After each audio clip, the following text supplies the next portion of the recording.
Oh, this ain't Krishan Rock's baby? Oh, this ain't Krishan Rock's baby? You're right. Let me Google that. Chris. Can I message you on Discord? Like, I don't want Yeah. my... Yeah. Okay. It's not me. So, all right. What the fuck?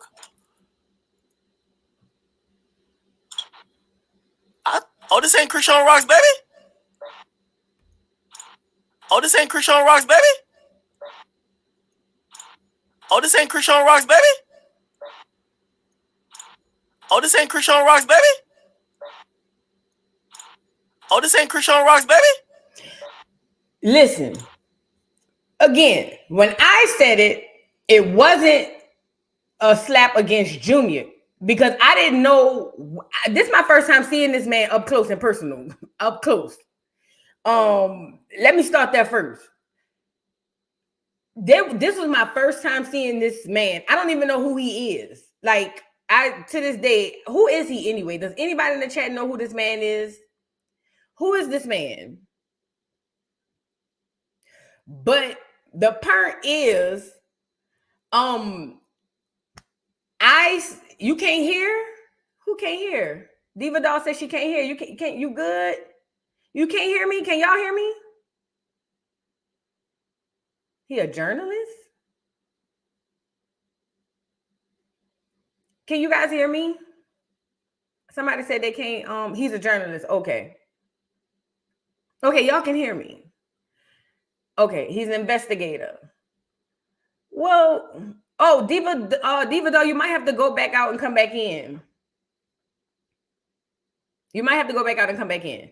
Okay, but this is what I'm saying. So this guy is an investigative journalist, or is that what you're saying?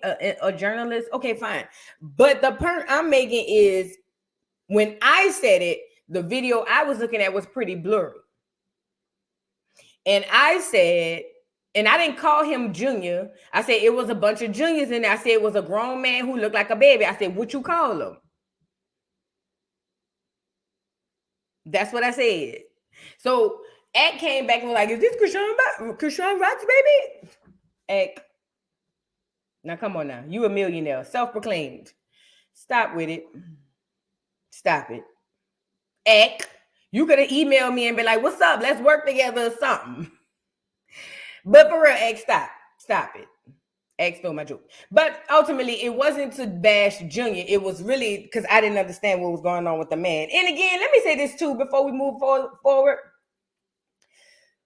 Please stop being a voluntary victim.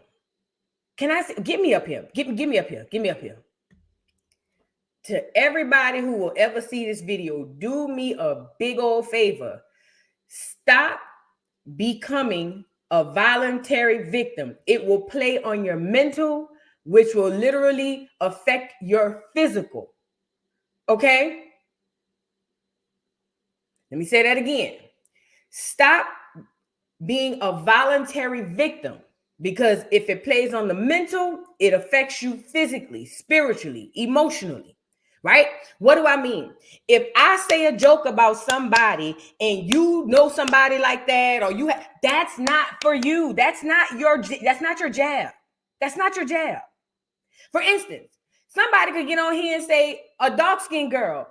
I'm not gonna go and play victim, because guess what? He was talking about that girl. And even if he's talking about a whole group of dark-skinned girls, I don't care. I don't know you. You don't know me. I'm not gonna walk away with that heavy negativity on my back, because that ain't mine to carry.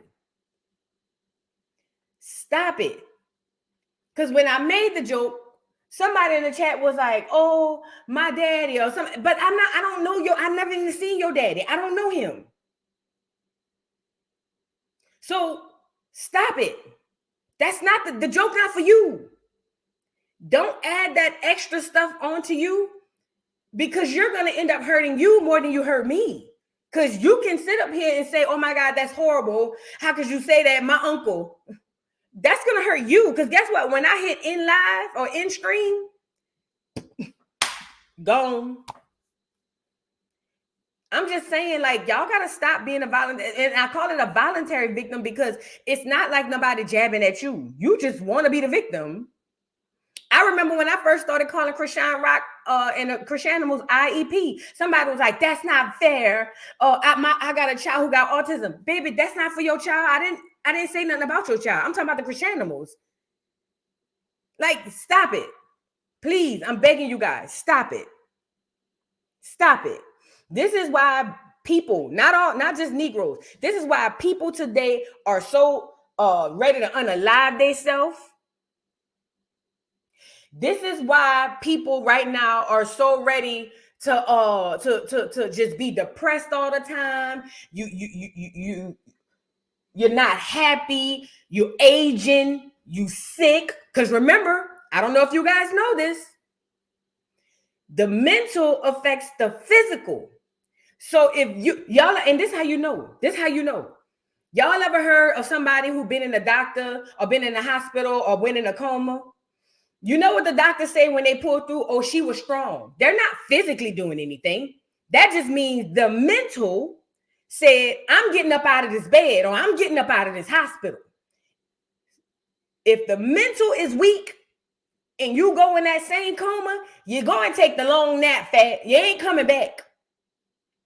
Stop it. Stop it.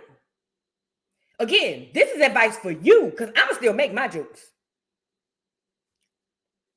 Let me say that part again. This is advice for you because I'm going to still make my jokes. But what I'm saying is let's have fun, joke, and then move on. Because guess what? When I end this stream and the live go off for you, you got a real life to tend to. Don't let what nobody on, not just me, don't let what nobody say on none of these screens affect you when you exit off the live or exit over the doggone the thing.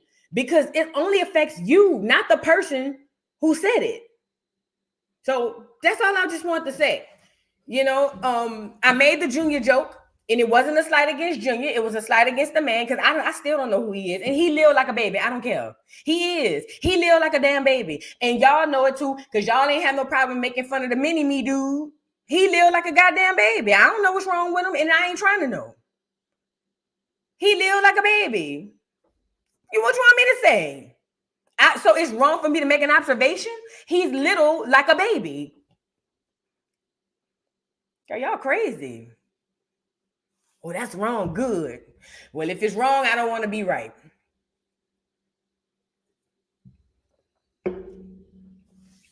But anyways, X stole my joke. That's the point I was making. Also, you guys, if you haven't already watched my Educational Friday video, we talked about the intra-American slave trade. I know most Black people aren't privy to that information because we were never taught about it. I just want to share really quickly something that I found. Here's a database. No, before I show you the database, let me show you this one. Hold on. We spoke about this on the live. Let me share this to you. So if you guys know anything about ocean gyres and about wooden boats, because they weren't ships, you would know that from Africa, Brazil, America, there are things called ocean gyres. They're like currents that go around in circles, and it's like hurricanes underwater, right?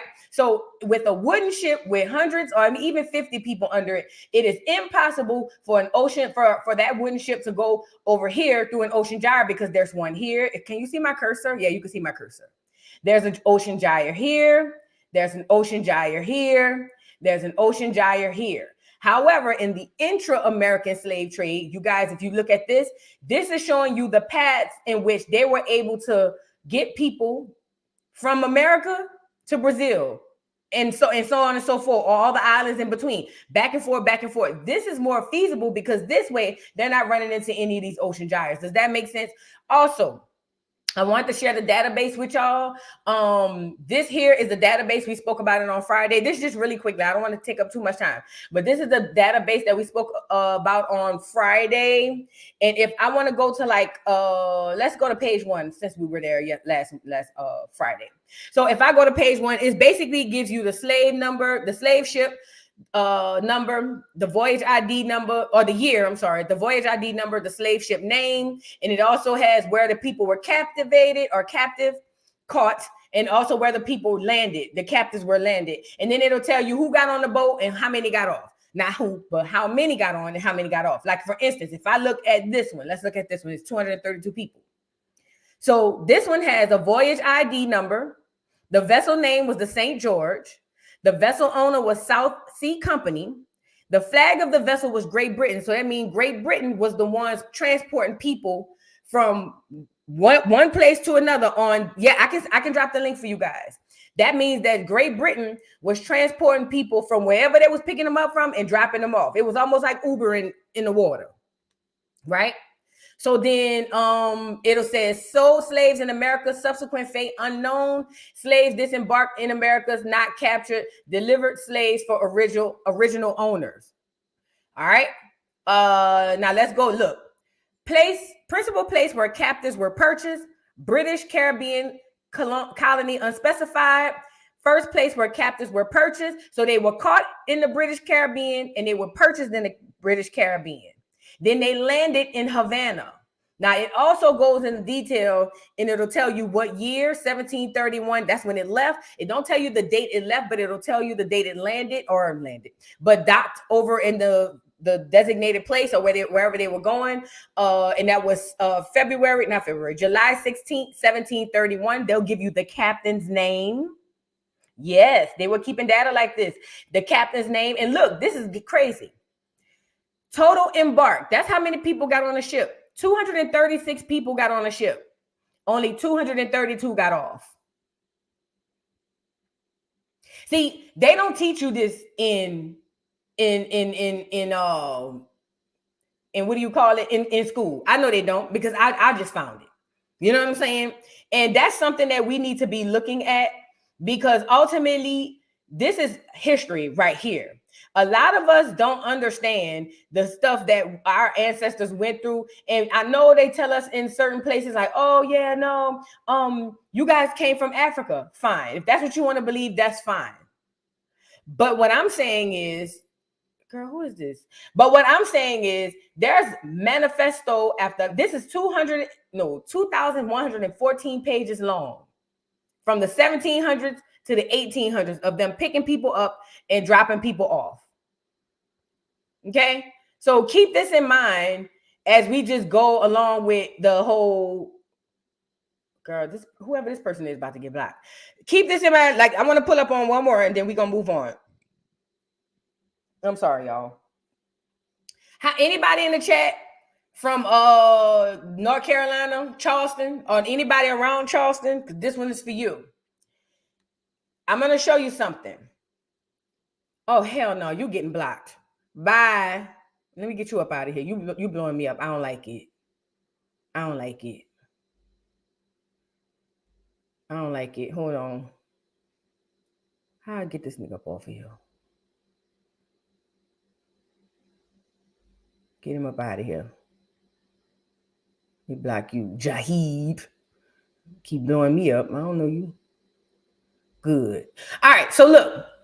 Anybody from Carolina, look at this manifesto. Let's look at this one with 21 people. Voyage ID number, voyage name or vessel name, Neptune. The flag of the vessel, that was Great Britain. The type of ship was a sloop. We already saw that. It's a very small boat. That's why they only had 21 people on it. It's a very small boat, with like a little sailboat. And this is where the people were captive, Jamaica, and they were dropped off in Charleston. Does that make sense? Look, year 1718. They don't have the month and the day, but they have the year that they were captivated or the year that they docked. I'm sorry, the year that they embarked and the year that they disembarked. That just means the year that they got on the boat, and the year that they got off. Here's the captain's name, John Masters. You see this? John Masters. Total embarked, 22 got on. That's here right here. 21 got off. Now, why is this important? Pay attention. A lot of us are just satisfied with taking the whole 23andMe thing, and I understand. But I'm going to tell you this, and I'm not going to tell you no word of lie. If you don't know who you are or who you were on this land, none of that matters. Here's the link to the thing. I'm giving this. I want you guys to have it. I'm going to pin it to the top of the chat. I want you guys to have this link because, like I said, it's one thing to say, okay, I'm from West Africa. I took my 23andMe. All right, cool. But if you don't know who you were and who you are and who your ancestors are on this land, none of that matters. You're still lost. You're still walking around with blinders on in a circle. So I'm not going to go back and forth with, if we from Africa, I'm not going to go back and forth with the DNA test. Girl, take the test, spit in the tube. I don't care. What I'm trying to tell you is information like this. Like, for instance, I can trace my family all the way back to the mid to early 1700s. If one of my family members, and I can find their names, right, and see where they were. Let's say I had family in Charleston, North Carolina, when this ship got there. I could actually go deeper into the records, into the National Archive records, and see if my family, if my person that I know that was in Charlotte, North Carolina in 1755 or whatever year it was, I can go on there and see on that manifesto, it'll cost me, but see on that manifesto, hey, oh snap, my great-great-great uncle came from Jamaica. Are we tracking? You have to know who you are here before you can figure out who you are there. And that's why I'm putting that up there. A lot of people from New York. Speaking of New York, I want to apologize to New York. To the Acorn people in New York, to my Acorn people in New York, I apologize. And we're going to discuss this on another day. First of all, let me say what I was going to say. A lot of people up north have family down south. Period, point blank. Like the video if you haven't already. Please like the video. A lot of people up north have family down south. And that's mostly because of the Indian Removal Act. Also, a bunch of the whole doggone situations where they were doing shoot, I hate when I do bad names. But anyway, it was all a bunch of a plan to get people to leave their lands. And it worked flawlessly for a lot of us. But what I want to apologize to New York about, shout out to Dane Calloway, because he opened my eyes, and I'm going to do some more research on this, and we are going to discuss this further. So apparently, the Harlem Renaissance, from what I'm hearing so far, I haven't gone into the deep yet. Thank you, Kelly Kells, mass migration. Yeah, it was a whole bunch of that. So this is what I'm saying. It was by design, by government design, to dilute the so-called Black Americans, the indigenous Black people of New York, with islanders who are Black. In the early 1900s, on purpose, what the government did was the government went and got a whole bunch of immigrants. Instead of the migrants, like you see the clear ones, they went got a whole bunch of Black ones. They got a whole bunch of Black migrants, and they took those migrants and dropped them in New York, which basically diluted the people, which means that's why if you're on here, if you're from New York, a lot of y'all might have a parent who from the West Indies and the other one from here, or you might have a because they basically it's almost like how you breed puppies. They don't want full bred pit bulls no more. We want a snickerdoodle pit. So they put a whole bunch of snickerdoodles into the pits, and then boom. And I hate to call people like dogs, but I'm trying to get you guys to understand. I'm going to do more research into that because I want to talk about that. Because, see, we're thinking that if we were just mixed in, I'm talking about Black altogether. Because where I'm from in New Orleans, where I grew up, we only had white people and Vietnamese people. I ain't going to lie. We ain't have no Mexicans. We ain't have no Indian. All we had was Black, clear, and Vietnamese. That's it. No Hispanics. No, none of that. No Africans. I ain't see an African to after Katrina when I went to doggone Atlanta. That was my first time seeing an African in real life. So I'm saying that to say this, you guys. I'm going to do more research on that, and we going to talk about it. We're going to talk about it, but I'm giving this link to you guys just so you can see. You don't have to go do no research on it if you don't want to. Just to see, you could have people, because we were all mixed in. Up in New York, they dropped a whole bunch of immigrants in there that was Black too in New York. But even all in America, you could have people, they were mixing us in the beginning. So I'm just leaving that for you. I don't want to spend too long on this. Okay. All right.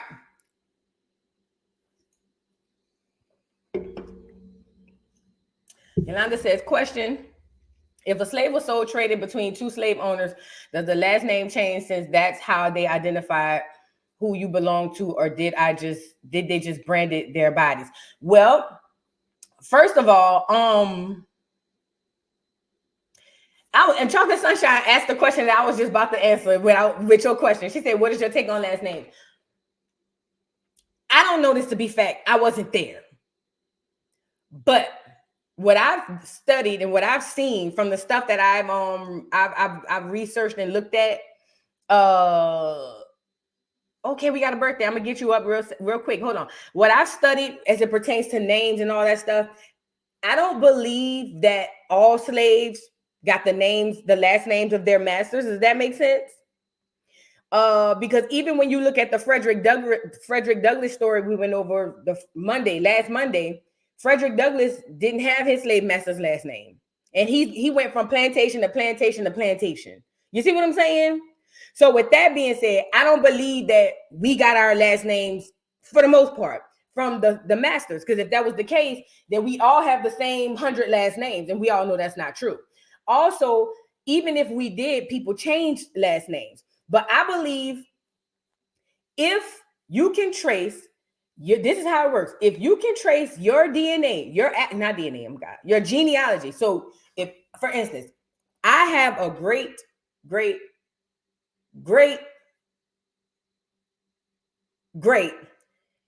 grandfather who we have the grave site, born 1775, died early 1800s, right? I know who that is.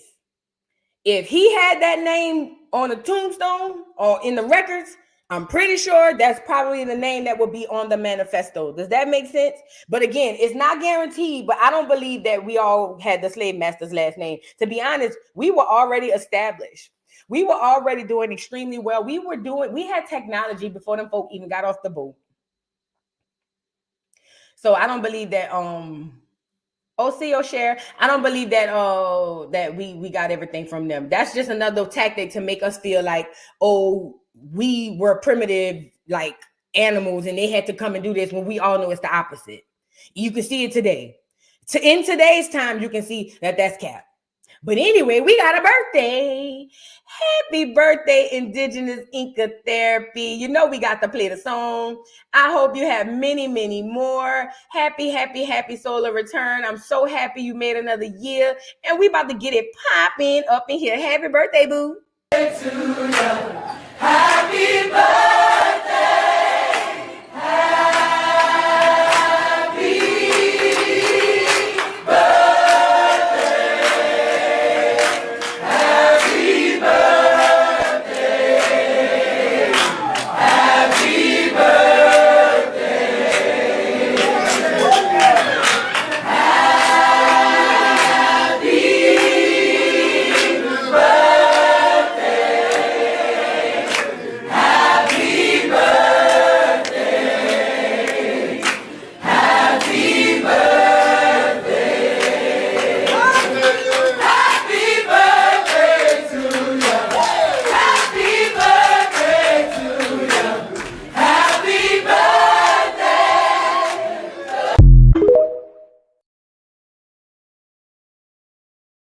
Happy birthday.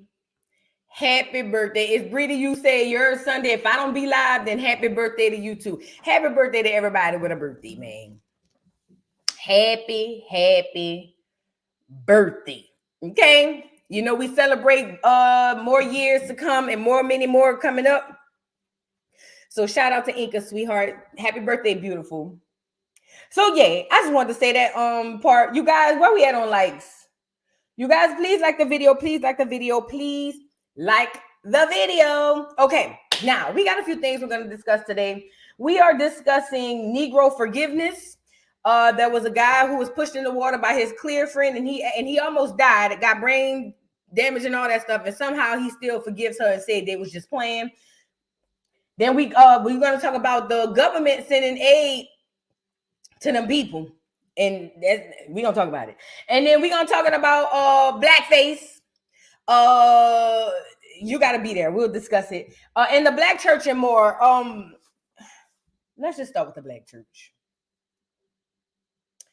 Because, you know, in my opinion, in my opinion, the first most detrimental thing they've ever done to my people was give them a church and a religion.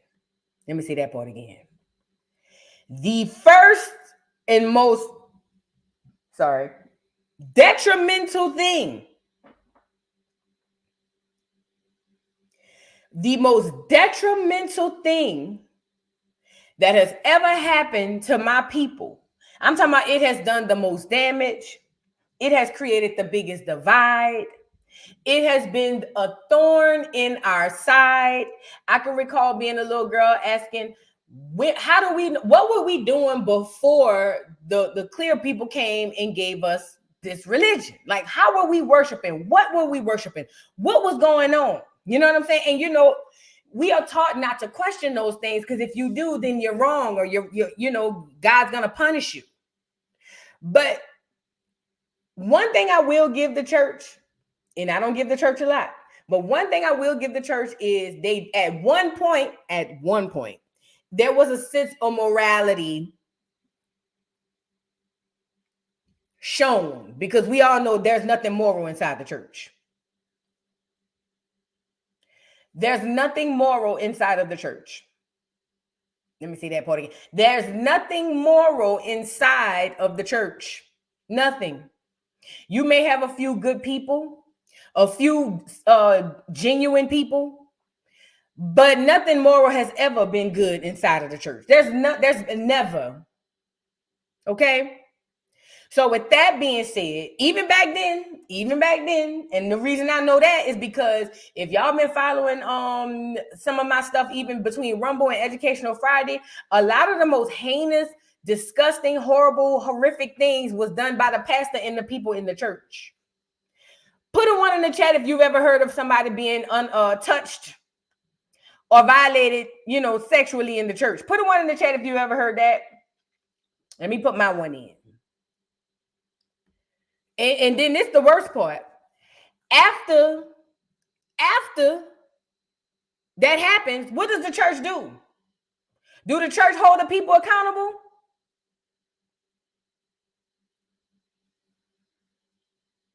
Has the church ever held the people accountable? I remember when I was in high school, Bishop Paul Martin, I'm going to call his name. He had the biggest church in New Orleans, Greater St. Stephen. And he went crazy because they found out he was in there playing with them little boys, allegedly.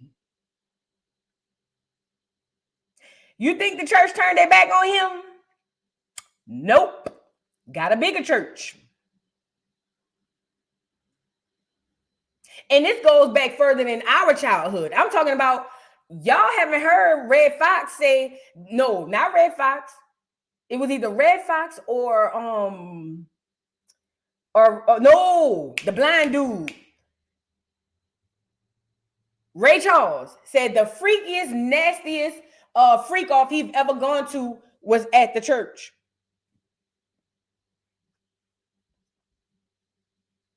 Oh, yeah. I'm talking about the person in show business playing the devil's music.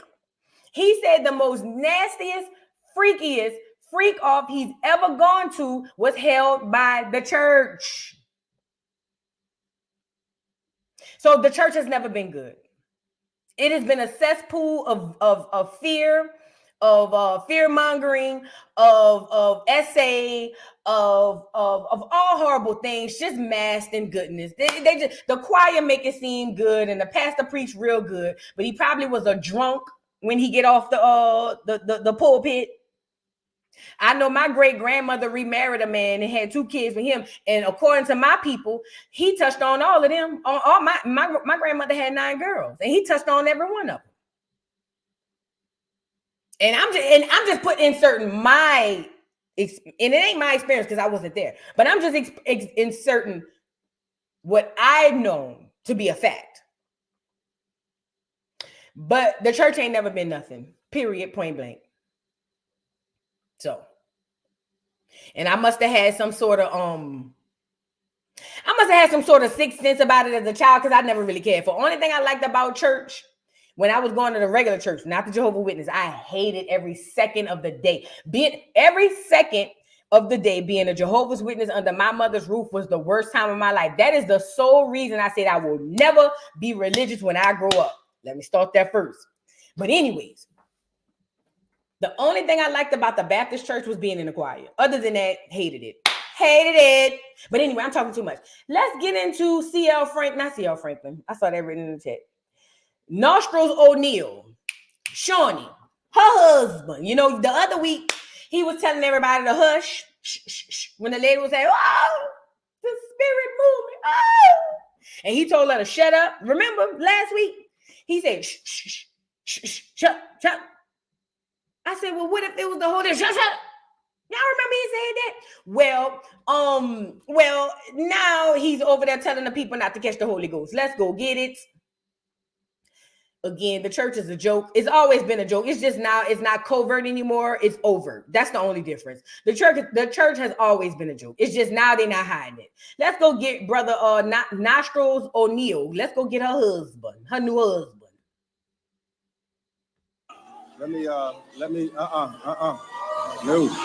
No.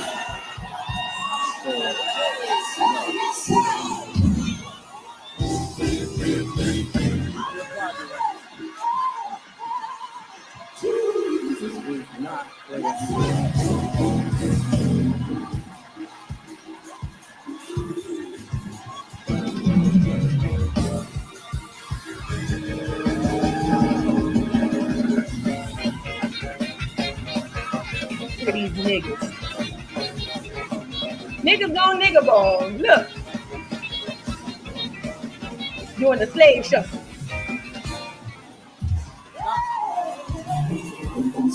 Look.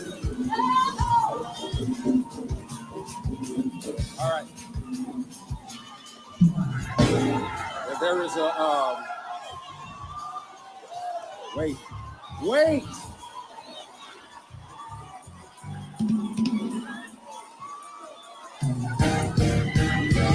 Run it back.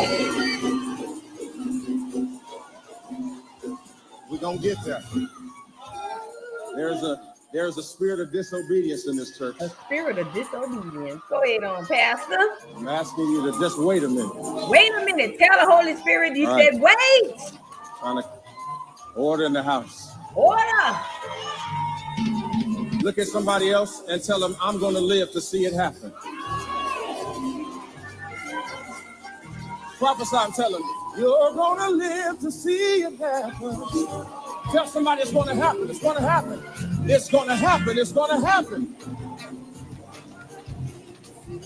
Come on.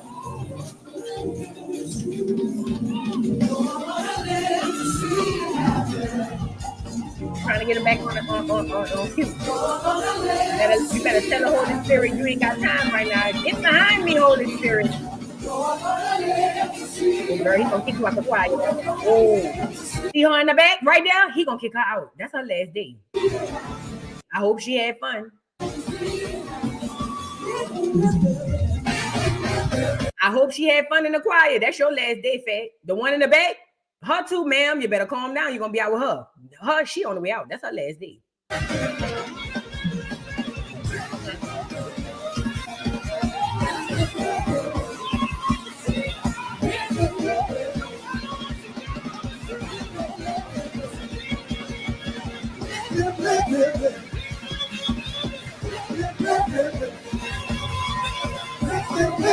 Hey, big boy, you better calm down. Your big ass be out next. Is that a woman?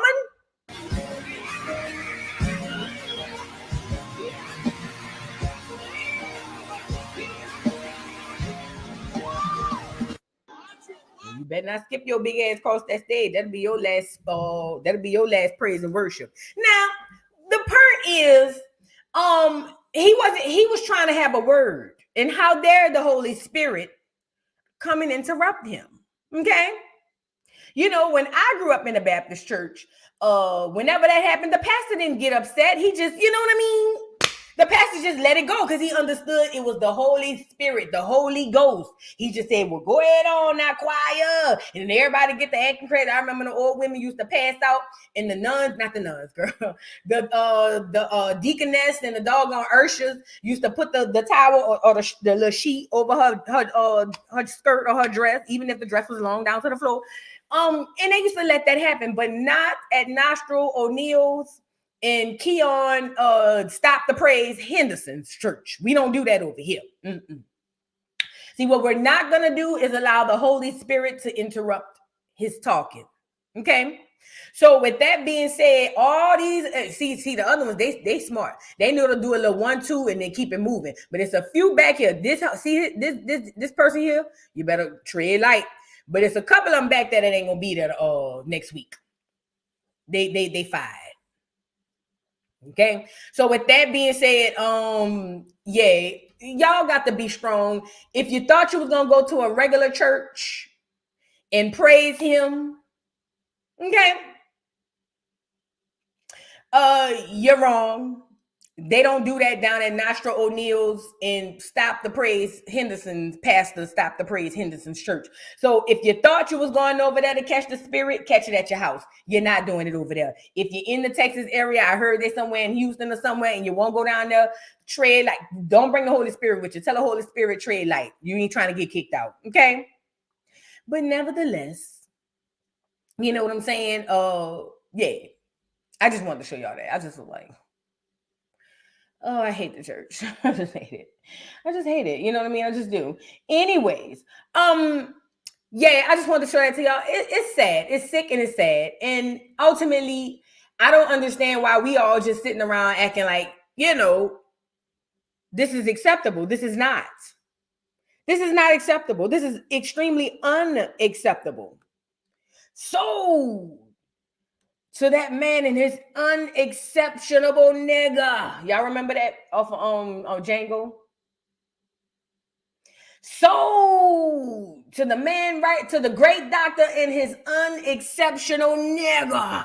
That was fun. I ain't gonna lie. What's his name? Played that part.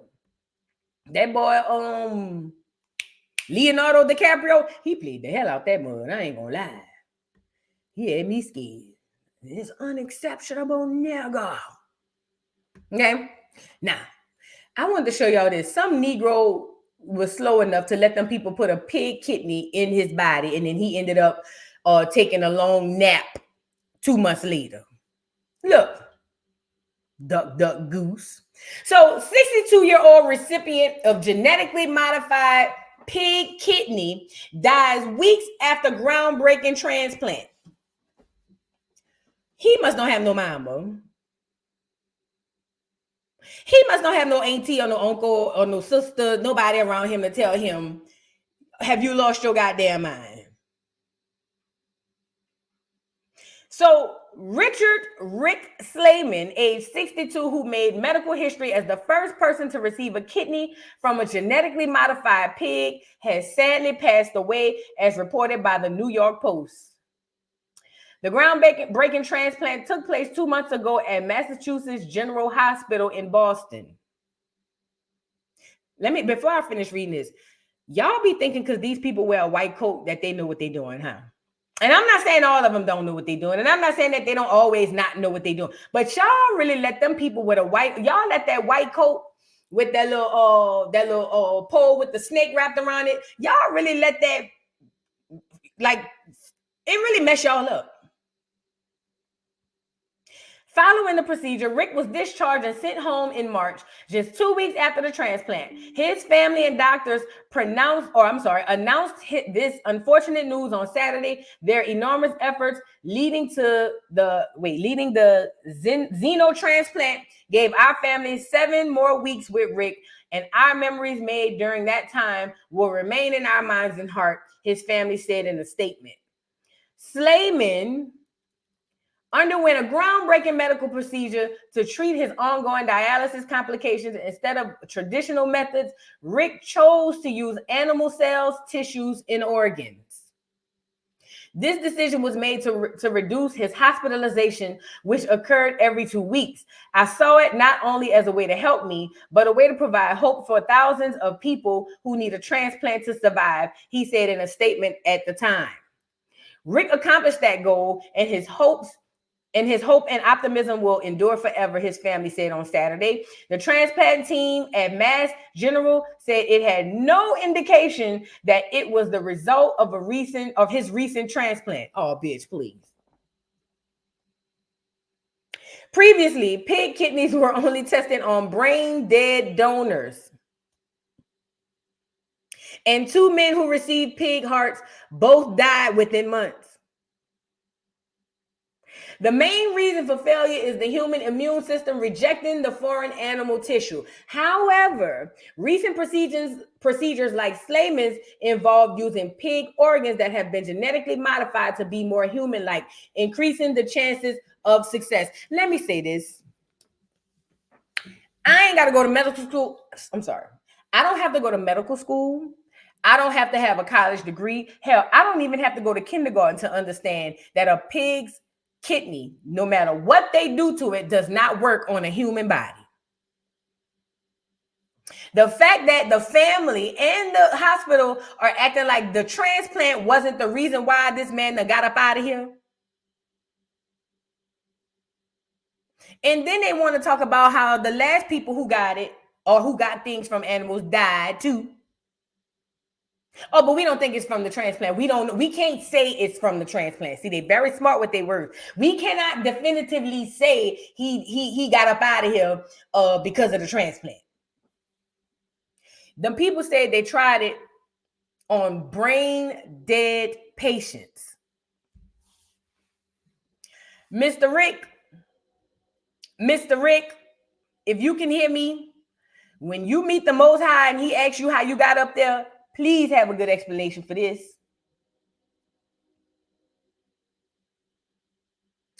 Because you basically volunteered to be in the arms of an angel. You will find me. You volunteered to be in the arms of an angel. And I said what I said. Period, perm blank. So with that being said, Mr. Rick, rest in peace. I hope that the Lord receives you. If he rejects you, you know why.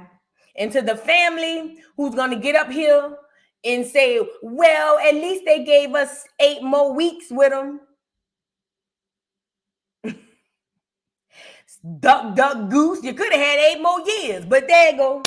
I'm glad I hope the 8 weeks was enjoyable. I hope he got to live his dreams. I hope he got to do drugs, get a prostitute, and do whatever it is he wanted to do before he was in the arms of the angels, because he was on his way up there. Say what I said. Moving on, girl. It's just ridiculous. Again, and we're going to talk about this in another conversation as well. Black people have this unwavering trust in people in white. Clear people and people who wear white. They have this unwavering trust in these people, and I don't understand why. I believe it's because of the white Jesus. I said it. We are taught everything white is good, everything black is bad. But if it's a black man in a white coat, oh yeah, we lit. We just trust everything, and it's a subconscious thing. I think it's the white Jesus. I don't care what nobody says. Eduardo said that white coat. I think that's what it is too. It's definitely the white coat. Let's move on. 2 of the most unimportant, unexceptionable. Well, one is a nigga, allegedly.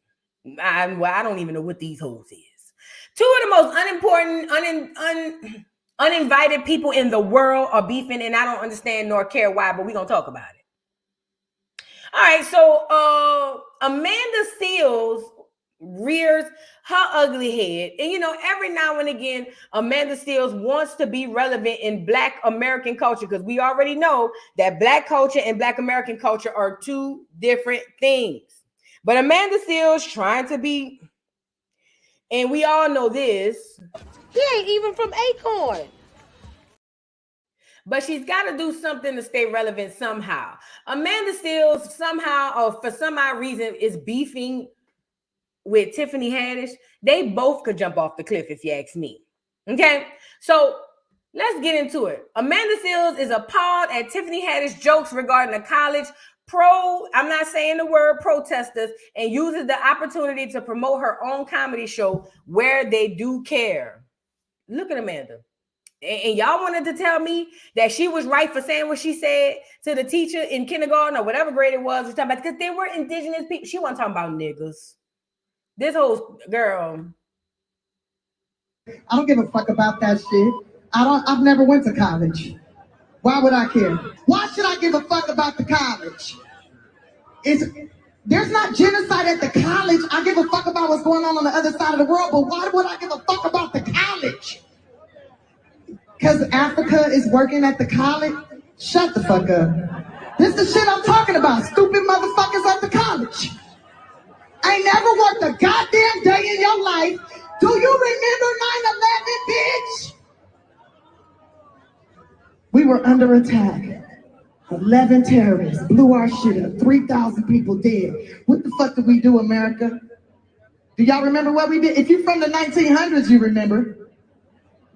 I'm not sure what's going on with sis, but if you want to come to a comedy show where we do care about college and college students and folks who didn't go to college and Black liberation and Palestine and Africa and the Sudan and Congo and, things that matter. If you want all of that, plus a show where you might hear about drug dealer dick, titty pics, savages, Here Nigga Damn Laws, Juneteenth, funny style interviewers. You want to find out what a cotton tickle is and more? Well, then maybe come to an Amanda Seales show. All right, because we're going to talk about all of that and have a good ass time doing it. You'll also find out why my braids look like this. Link in bio or go to amandaseales.com for the Unlikable tour. See you there. Well, I'm glad she calls her tour the Unlikable because nobody likes Amanda Seales. Ain't nobody coming to see you, Otis. Just like wasn't nobody there to see her. I hate them equally both. I hate them both equally. If I had to choose one of them to exile from America, I would be mad because I can't get both. Does that make sense? Ain't nobody coming to see none of these hoes. We don't like none of y'all. None of y'all. So y'all battling and beefing over an unlikable, unfunny comedy set is weird. Like, we not coming to see none of y'all. Tiffany Haddish probably was opening for somebody. Ain't nobody would say, oh my God, we got to go see Tiffany Haddish down at the Improv or wherever she at. I don't like both of them. I hate them both. I hate them both equally. I'm trying to think if I hate one more than the other.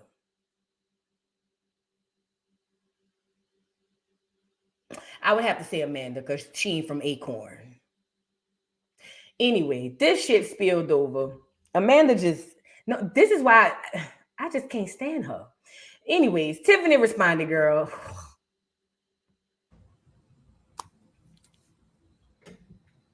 Look at her, looking like that heifer little casket ready. Hey, y'all, I'm back. Hey, y'all. I just wanted to say hi. And I just want to give love to those that need it. There's some out there that need it. And, I'm just keep it positive. Because some people out here will say they're your friends. And they will constantly actually be hating your guts. Really just jealous, wishing they can be where you are. And then when the opportunity strikes, they show who they really are. I'm really excited about tonight. I'm going to do things that I know those people that say they were my friend.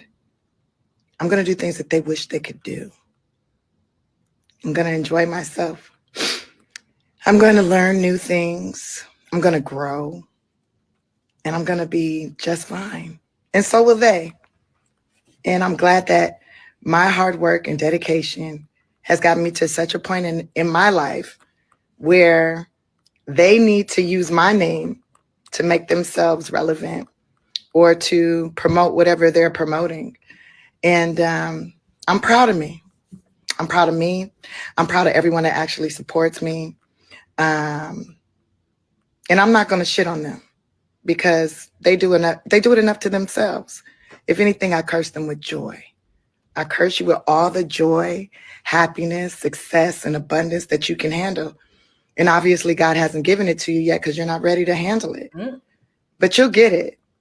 And when you do, I'll be sitting right here waiting for whatever guidance you might need, because I just can't hate you. I won't. You can hate me though. And when you're ready to have a conversation like a grown-up, and, you know, since you're very informed about everything, you're so informed. I mean, a real friend that's informed you would teach your friends. But I wish you the best. I wish all of you the best. All the haters, I wish the best. I pray for everyone on this planet that they live as long as they can handle life. You live as long as you can handle it. Because it's not easy. But I'll see y'all later. I'm finna go have some fun. There is no room for negativity around me. I'm only growing. I don't know about you. You know, I forgot these two heifers got the same Negro in common. No pun intended, but Common was in between both of their legs. Y'all knew that? It just dawned on me when I was reading through the comments. Common, yes, Common was smashing on both of them. Number one. Number two, I thought Tiffany was from Acorn, but Tiffany made it clear that she's got a little juice in her. So with that being said, since she volunteered to not be from Acorn, then we just gonna go with the move. And we already know how the move go. If it is what it is what it is. He ain't even from Acorn. Okay. But ultimately it's like watching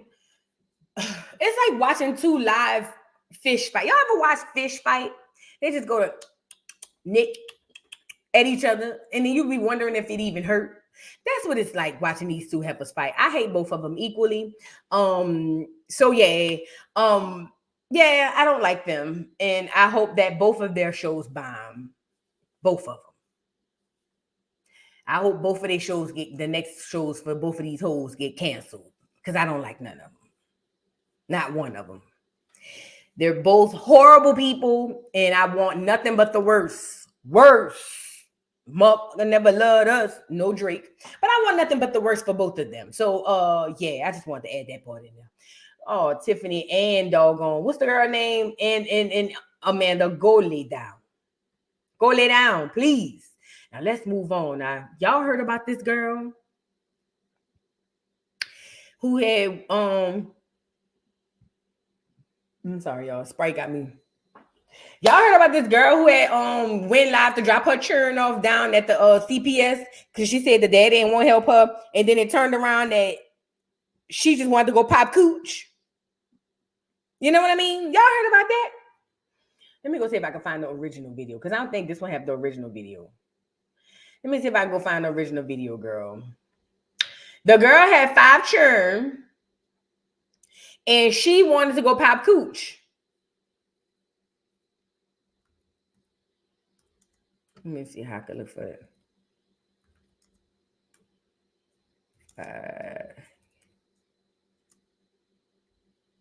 Let me see. Is this the whole? They say she had went live.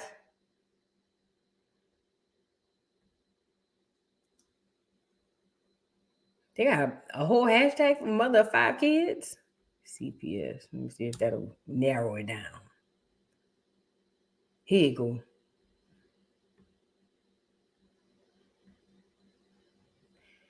This heifer went dropped them churn off at CPS because she said she wasn't getting no help. This is hard. Like, this is killing me. Yeah. But it's for the better. Like, it's for me to get my life better. And I'm sorry if it's low, y'all. My schooling, my career, my health. Number one, my health, so I don't fucking die, because I can't do shit for them if I'm dead. Yeah. I can't stop stressing if I don't have help. You know. So it's like. And it's like the dads didn't want to help me. They wanted to see me beat. I done lost everything so many fucking times. But you know what? Like I said, I'm going to come back for them. And as far as the whole foster home thing, like, will it be open? Will I still be able to like see them, bring them gifts and stuff? Like what they'll do is they'll set up visitation for you, usually here at the agency or a designation place, whatever the court orders, and you'll be able to see them weekly. okay, that's even better that I can still see them. Oh yeah, you'll get to see them, and I can still provide for them, right? Correct. You Birthdays, can bring them gifts, and have all that. Yeah, because like it's only so much I can do. I mean, I just finished my last medical class today, so it's like I just have to study for my What school did you go to? I'm in 2 different colleges right now. Okay. One is through OSU for my national medical assistant license. Okay, but if you want to chill back here, I just gotta go interview the kids that possibly know the little one won't be able to. And if you ask Alex, it'll be everything from dinosaurs to Siren Head. But you'll see what I'm talking about. They're intelligent. Yeah, they seem like good kids. They are into because they like because you know I told you we watch documentaries and stuff, so they are into a lot of Greek mythology, in like Indian myths and folklore. So I like Greek mythology. I'm pretty good at it. yes. So sometimes if you have to try to open the light or something, you know. And I made sure I told them that earlier. I made sure I told them that there's nothing wrong and they didn't do anything wrong, and I don't want them to think that they're not enough because they're everything I ever wanted. I'm coming back for them. I don't care, y'all. I'm telling you respectfully from my mouth, whatever hoops you guys throw at me, no matter how you guys try to spin it, I'm coming back for my kids, and I am going to get my kids.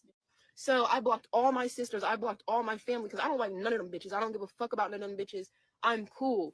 I cut my ties with family. I cut my ties, obviously, unfortunately, with my kids. I don't have a boyfriend, but the nigga I was fucking, that nigga, I cut my ties with him. If the dads didn't fucking care, why the fuck do I gotta care? And you know, it's sad because I do fucking care. I obviously fucking care. I love the fuck out of them. And I'm gonna come back for my babies, and I'm gonna get them the All right. So you guys just saw this video. This young lady had 5 kids, dropped them off. I'm sorry about the volume, you guys. I couldn't do anything about that. That was just how low it was on TikTok. So 5 kids, she's had enough, stressed out, drops her kids off to CPS. This is kind of I have mixed feelings about it. Number one, if I'm thinking of the children, she should have never done that. And on behalf of the children, I would have never. Why would I cut off family when I could I would rather have my kids over by family than to ever put them in some sort of system. Never. I'm thinking for the kids' sake. Now, for her sake, if she felt like she was ready to unalive herself for one of them kids, then for the life of the kids, I understand that side. Me personally, I'd rather drop, no cap, I'd rather drop them off by my mom and say, I'm coming back.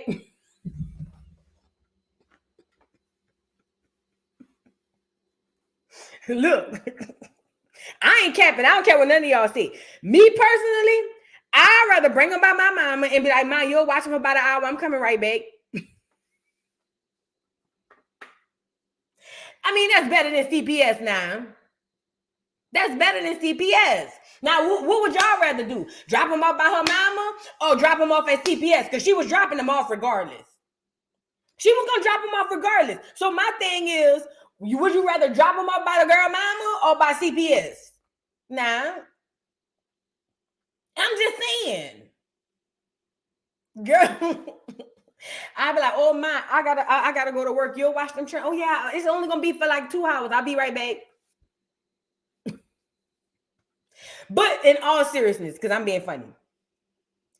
Remember I told y'all about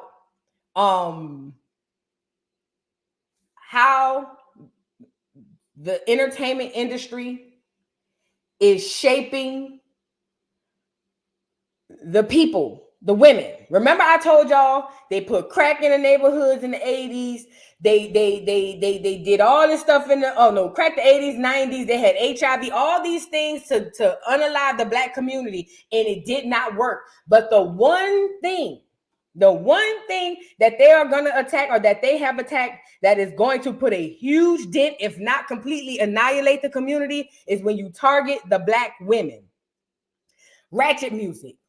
All of these things that we over here praising and having a good time with. Woo, ratchet music, yeah, it's so fun. Da-da-da-da-da. But you don't understand that you're creating a mindset. When Glorilla say, oh, she go get an AB like it's nothing, take the pill like it's nothing, plan B's and all of that. Y'all just thinking dancing to music, oh, it's cool. You don't understand that you're shaping your mind. When Krishan Rock is praised for being an ain't shit mama while she was pregnant, doing drugs, fighting, drinking, and all of that stuff, you do not understand the mindset you're shaping for other women who are looking at this, young girls who are looking at this. You don't understand. You do not understand.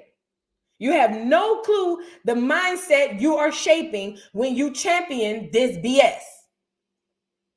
This right here is one of the many products of that culture, of that entertainment that we all like the beat to, but don't understand how the beat is beating us. Does that make sense? This is why from day one, I have always spoken against the ratchet culture, and I am not beyond reproach. I too was a huge fan of Little Kim, Kimberly Jones, girl. I know it. I wasn't a huge fan, but I loved Trina's first album. I liked Nicki.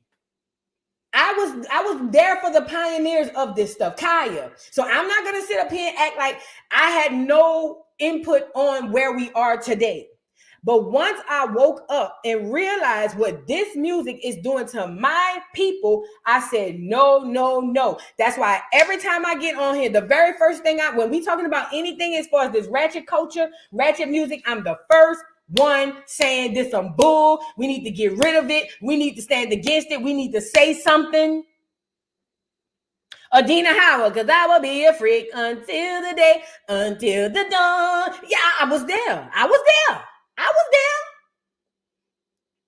But this is the culture we curate. I know, Deborah, I'm speechless too. This is the culture we curate because we like the beats. Now it has gotten completely out of control, and you got a young girl, 5 kids, drop them off at CPS, and really is on here saying, well, their daddies, plural, ain't doing nothing. So what? Let's make a bad story worse. Oh, yeah, you think it can't get worse? Girl, please. Take a look at Exhibit A. What is the mental state? Wait, before we go. Woman who went viral for going live to self-surrender her 5 kids to ACS, then shortly after posting on Facebook that she wanted to go out and shake some ass, is seemingly on a media tour. This is the girl right here. I just want to clock in and get some money, then go shake some ass in somebody's club and get some more than I flip that and go get more money. Then go OT and pick up and get the bag there. This is right after she posted, I'm outside today. What WTW is? What's the word? I don't know. I want some money. Now let's listen to what this young lady had to say.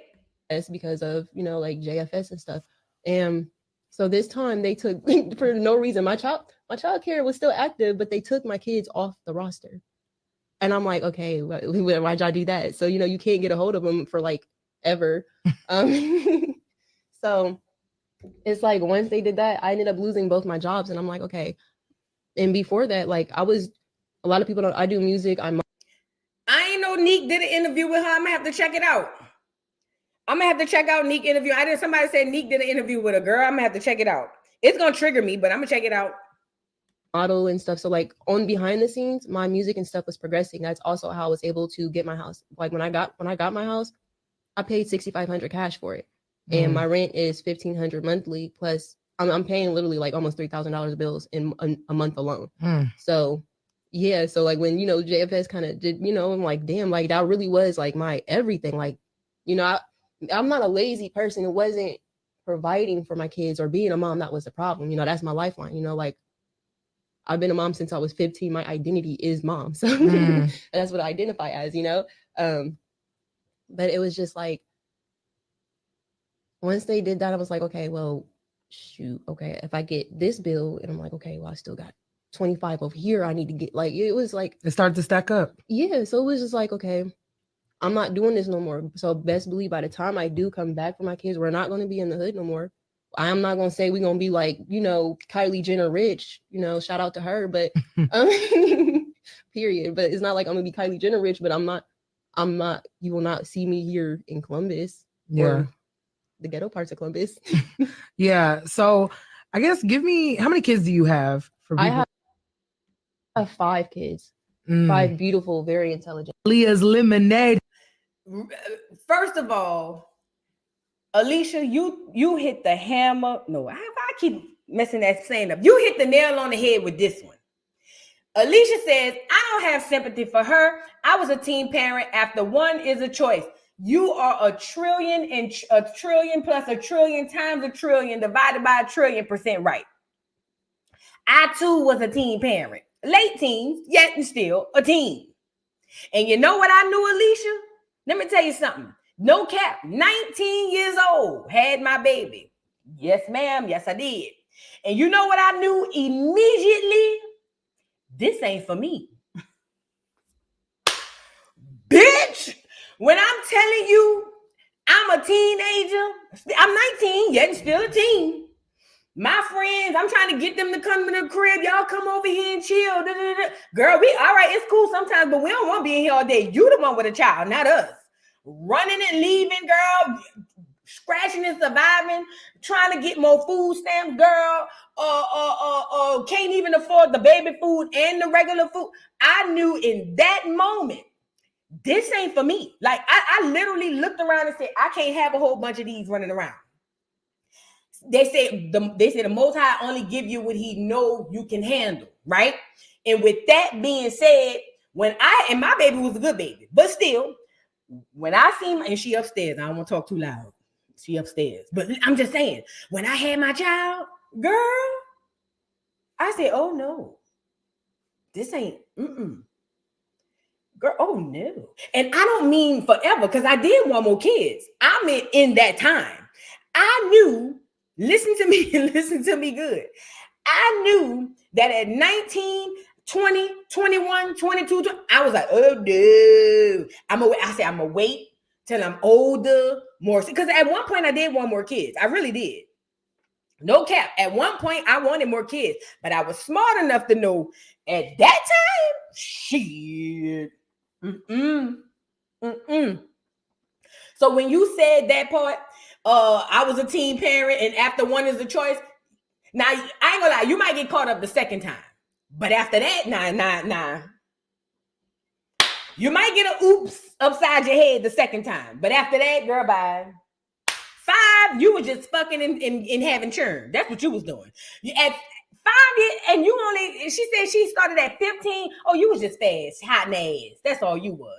You wasn't even smart enough to be hot in the ass and wrap it up. Okay? But there, at some point, it does become a choice. Now, Miss Parker, JM, y'all asking the same other question I'm asking. Why is she even being interviewed? Why is she being interviewed? I'm with you, JM. What happened to shaming this type of behavior?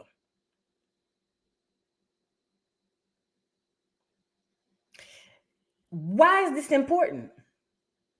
Girl, Aries, listen, let me tell you something. Wait, Aries is me. I immediately went on depot after the first one. Girl, Aries, them people, girl, after I pushed her out and them people went to clean up and all that, the first thing I asked was, when can I get my shot? Girl, I wasn't playing, girl. Girl, I was not playing. No cap. I'm talking about right after they took and they look, they say, look at her. I said, I can't look at her, I'm in pain. They took her and they washed her off. When they went to go wash her off and the doctor was down there doing woo-doo, I said, when can I get my shot? The man said, well, hold on. we gotta fix you up here. You'll get it before you leave, girl, every day. What are you talking about? Is the shot coming today? Like, do I need to make another apartment? Like, what I need to do? Do I need to go home and come back? Should I, do I get a prescription and do it myself? Like, that was me. Everybody different, but I'm just telling you that was me. Cause girl, I didn't trust the pills. But I did trust that shot. Because remember the shot, when you get the shot, you ain't get no period or nothing, girl, for about 6-7 months. Hell, sometimes I said, shoot me up. Right here, doc. Talking about the vaccine. That was me right here, doc. Oh no, you had to do it right here on your booty. Y'all remember that? You had to do it on your booty. Girl, please. Girl, I was waiting for the people. Girl, I'm not leaving until you give me the shot. No, ma'am. No, ma'am. No, ma'am. That's in the paperwork. I requested that in the paperwork. Medicaid said I could pay y'all that they gonna pay for it. Yeah, I'm not leaving without my shot. I already called Medicaid. Medicaid says covered. Please. Thank you. Thank you. It's already in the paperwork. It's already in the receipt. Ma'am, I need my shot. I don't want to hear that. Girl. Nope. I already talked to the lady at Medicaid. She says it's already covered, ma'am. I'm not leaving without the shot. So I don't know what y'all. I'm gonna just stay here. Me and the baby. I'm gonna just raise the baby up in here. What y'all talking about, girl? Please. Okay. But ultimately, I knew we ain't doing this, girl. Labor for 29 hours, stuck at 4 centimeters for the first 15, girl. Please. Girl, I was 14, 15 hours at 4 centimeters. They couldn't even give me the damn epidural because I wasn't dilated enough. Girl, please. I said, this ain't my That was the Lord. God is trying to tell you something. God is trying to tell you something. Maybe God is trying to tell you something right now. And I heard him loud and clear. Yes, I did. I heard him loud and clear. Yes, I did. So anyways, yeah, why aren't we shaming these hoes? Why aren't we shaming these hoes? This is a real question. Because this right here is a hoe. A slut tramp hoe who was probably she probably raised by a Christianimal. You know what I mean? And even if the lady not a real Christianimal, she might not even know she's a Christianimal, but she's definitely a Christianimal. These are the type of children Christianimals produce. You know what I mean? Thank you for the super chat, Azure TV. Neek did an excellent interview. I had to cut up in the chat though. I called that girl Brenda from Brenda's Got a Baby. She lacks maternal instinct. I gotta go check it out, man. Shout out to Neek at night. I gotta go check that interview out. I already know it's gonna trigger me. I'm telling you now, I already know it's gonna trigger me because it's gonna trigger me. Because people like that, I be getting mad enough. Y'all ever get so mad you just bite your bottom lip because you just want to swing? You be like, you know what I'm saying? Like, I know that's what's gonna make me feel. So I might as well just, sit down and, maybe brew some tea or something in this bitch, some chamomile tea to calm my nerves down. Because I already know I'm gonna be in that bit. Okay. Thank you, Azure TV. I'm gonna go check it out at Neek at night. Y'all go check out the interview if you want to. If you're not easily triggered, check it out. Because I know I'm gonna be triggered. I just know it. Thank you, True Love Kiss, for the Cash App super chat. She says, I had triplets. Oh my God, at 19. Don't want to hear it. Don't feel bad for her at all. Hey, triplets? God damn, I remember my cousin was pregnant with triplets. Girl, her stomach was bigger than a watermelon. Oh my God. Girl, I know your stomach was, woo, and it was long too. I remember that. Ooh, bless you. Bless your heart, girl. Bless your heart. They say the Lord only give you what you can handle. He knew I couldn't handle 3 in there, girl. Please. No, ma'am. Triplets. Whew. My stomach hurting now thinking about it. Eesh. Oh, my uterus starting to hurt. Ugh. You know what I'm saying? Girl, I'm getting a little pressure down there just thinking about it. Girl. But yeah, you're right. I don't feel bad for her neither. But you know what, True Love Kisses? I just thought about it. That was God really telling you something. See, God was telling me something with that long labor. God was telling you, hey, that'll hold her. Put 3 in there. Drop 3 in there right quick. Boom. That'll hold up. I'm just playing, but I'm serious though.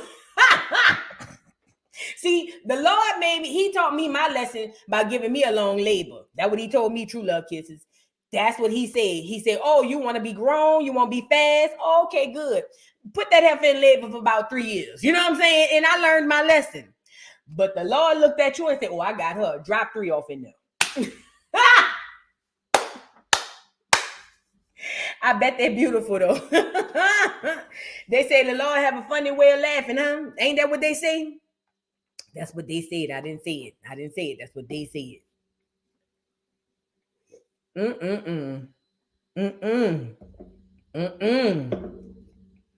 Girl. But back to what I was saying. We have to start shaming this behavior. Okay? We cannot use our voices or even us content creators and our platforms. We don't need to give her a voice. See, that's the problem. And no shade to Nika Knight, because I'm still going to watch the interview. But listen, the problem is we have been giving these type of women voices, and these voices are now raising our girls. So what happens is, because this girl gets to go get paid by doing interviews, the next young girl sees this and go, oh, I could do that. Because see, there's no pride where there's no shame, right? So every community has a level or certain things that you are shamed for, no matter what it is. Every community, even lions, even elephants, every community of living, girl, my plants have a level of shame. Listen to me and listen to me good. Everything that is living and breathing has a shaming portion, and the shame is for protection of the community at large. Why is this important? We have fallen into this sensitivity bull to where if anybody were to shame something that negatively affects the group, it's automatically either you hating or you're being anti this or anti that. Okay? So when you take away the shame, things like this gets highlighted, and then other girls, either her age, hell, maybe even older or younger than her, see it and go, oh, well, yeah, if I have a bunch of kids and I don't want them, cool, I just drop them off at CPS. Or you get other girls who hear Glorilla and Sexy Red talking about having STDs, like it's cool. I remember a time having an STD was the most disgusting. Nobody would ever admit that they even thought about having an STD. But in today's society, Glorilla or not Glorilla, Sexy Red can say she had chlamydia, gonorrhea, and just took the pill, and everybody's like, oh, okay, yay. Where there's no shame creates chaos and bullcrap in the community. If you don't have shame in your community, what happens is that behavior is championed. And when certain behaviors are championed, what happens is that behavior then causes, hear me out, the negative to become positive. So y'all like the beat, yeah, Glow. I don't know the song. Yeah,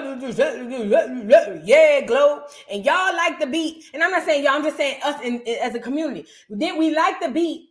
And then we say stuff, you know, we like the beat for Sexy Red and all of this stuff. But then at the same time, we want to then, you know, look at the results of the beat and then look around like we don't know what's going on. You can't have it both ways.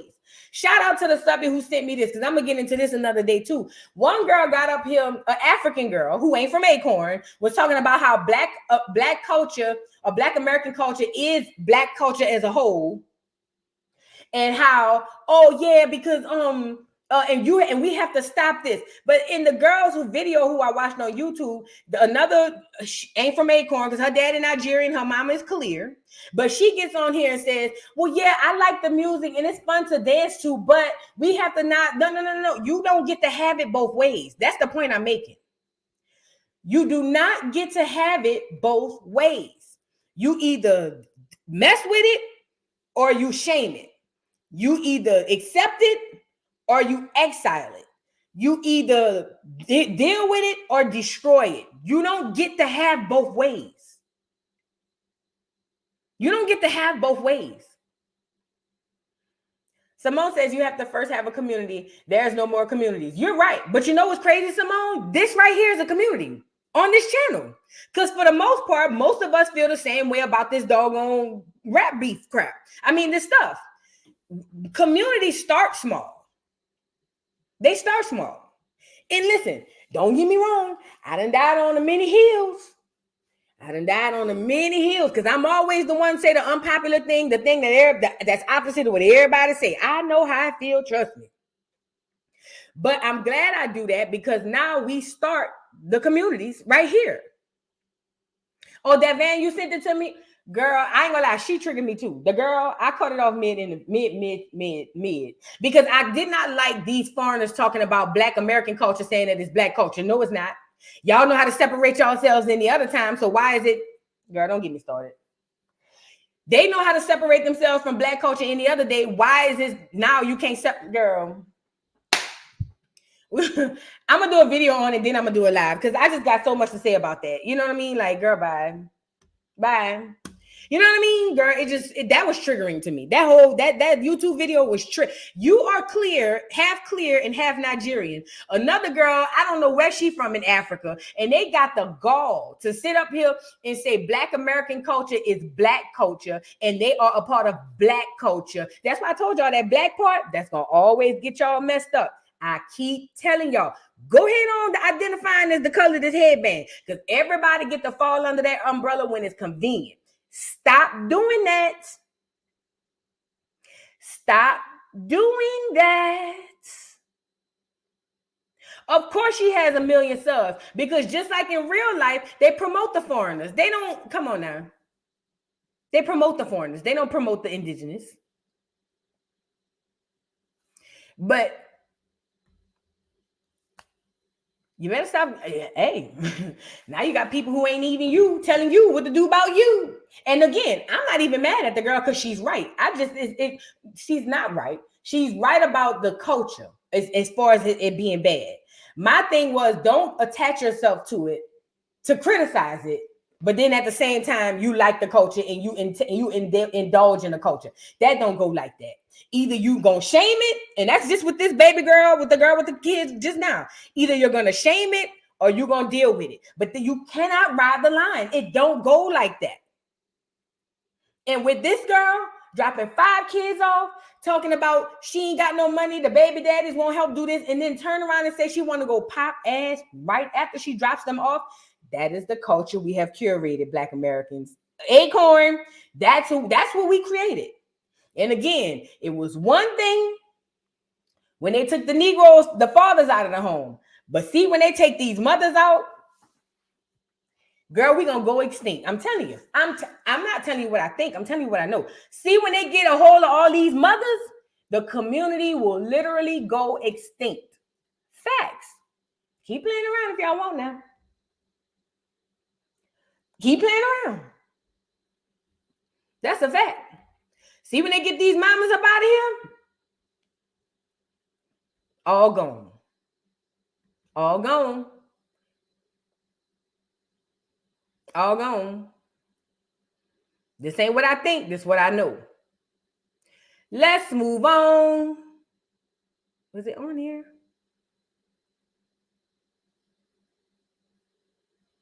And Dr. Umar is a plant. I kept saying I think he is, but I'm gonna say it with my chest. That nigga's a fucking plant. Dr. Umar is a fucking plant. He's a plant. Period. He's a plant. I don't even have to think about it. He's a fucking plant.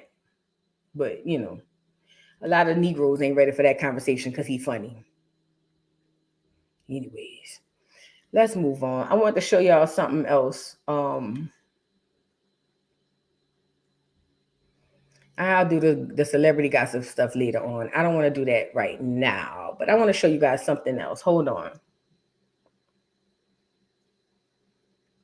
All right, let's go into this foreign aid. Remember, I told y'all that the reason y'all keep wondering why the government is always sending money to foreign countries, and I keep telling y'all because the government are foreigners as well. Everybody on this land is foreigners except the indigenous people, which are the, if y'all want to call them FBA, the Negroes. Everybody else are foreigners. Everybody else. So when you wonder why the president's sending all this money over here and all this money over there, and you saying, well, we need this and we need that, because he don't care about you. He care about his people, where he come from. He got to take care of them first. Okay, the biggest doggone major look and gotcha was when the government formed of foreigners, right? Formed of foreigners and governed over the whole land of people here, black and white, and then turned around and gave you their ass to kiss as they take care of everybody but you. That was the biggest okie doke in my opinion.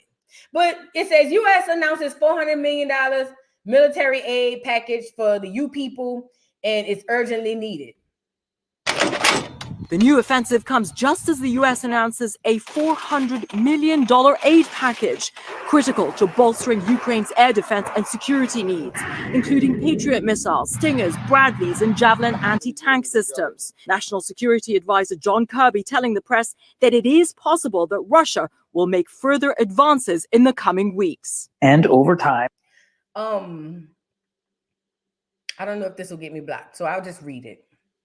It says, neighbors, get into this. The U.S. announced $400 million aid package for Ukraine on Friday. This is the third aid package for KYVIV. I don't be into this stuff, so I don't know. Since Congress approved $60 billion in additional funding last month. According to CNN, the package includes new Patriot missiles, Stingers, anti-aircraft missiles, Bradley fighting vehicles, mine-protecting vehicles, Javelin anti-armor systems, and other munitions. Secretary of the State Antony Blinken, let me scroll down.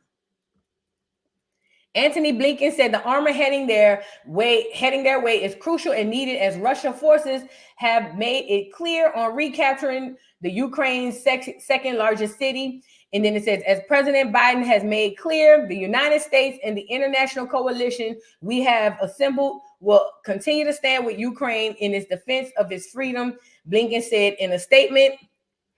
Other items included in the package are coastal and riverine patrol boats, trailers, tow, and Javelin missiles at 4 anti-armor systems, precision aerial munitions and demolition munitions, ammunitions for small arms, grenades, chemical, biological, and radiological and nuclear protective equipment, and spare parts.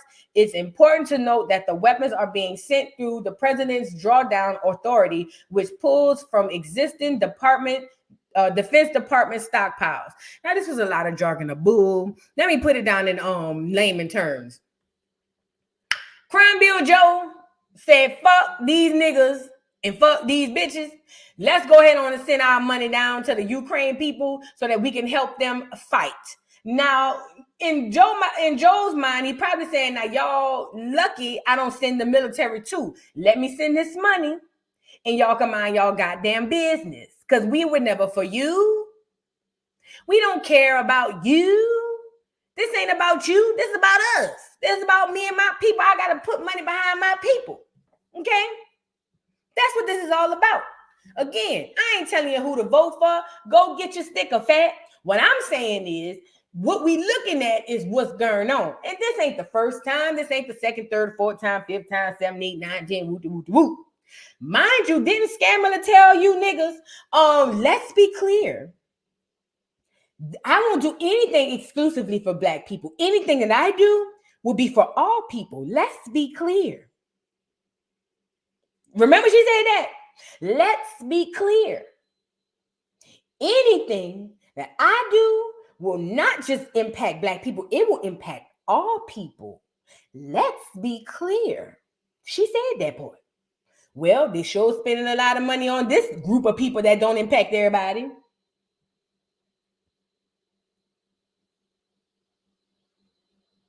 But go get your stick of fat. The point of the matter is, I don't even understand why people get mad no more. And this the worst part. This the worst. These same people gonna get mad and be right back down with their sticker. They gonna put it on their profile picture. I voted. And they ain't because they voted. They voted for the same, I'm about to call this man something else, person who's doing the exact same thing to you. That's what, it's like repetitiveness with my people. I don't understand. If I were a voting person, Democrat would be, girl, I would vote for an independent joker who I don't even know before I voted for these people. That's just me. But I don't vote. But what I'm saying is that after making all of these, seeing all of this bad stuff happening, you know how these people get to cope with the horrible, ignorant decision of doing the same thing over and over and over again and expecting a different result. You know how they'll be able to sit with that? Well, it could be worse with this one. That whole lesser of two evils crap that they do. It's sickening. It's sickening. It's sickening. It's sad, and it's almost like this is how I look. And again, I'm outside of the club. I'm not in the club. I'm outside the club. So from the outside of the club looking in, it seems to me like the same people who believe in Santa Claus, white Jesus, politics, all of them look the same to me. That's the way it looked to me. But you know, I don't know.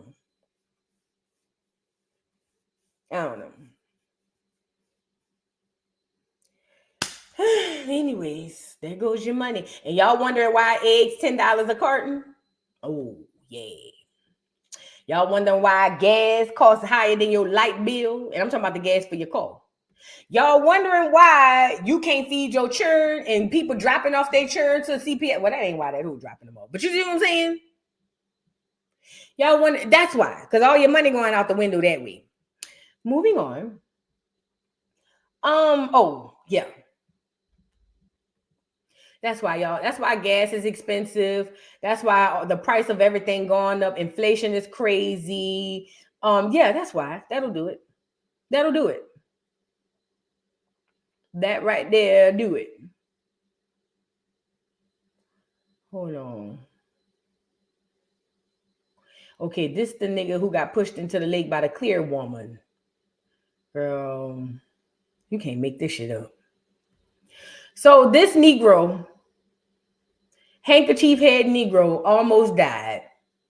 It says, aspiring Dr. Christopher Gilbert, who was pushed into Louisiana Lake, speaks out and defends the friend who did it.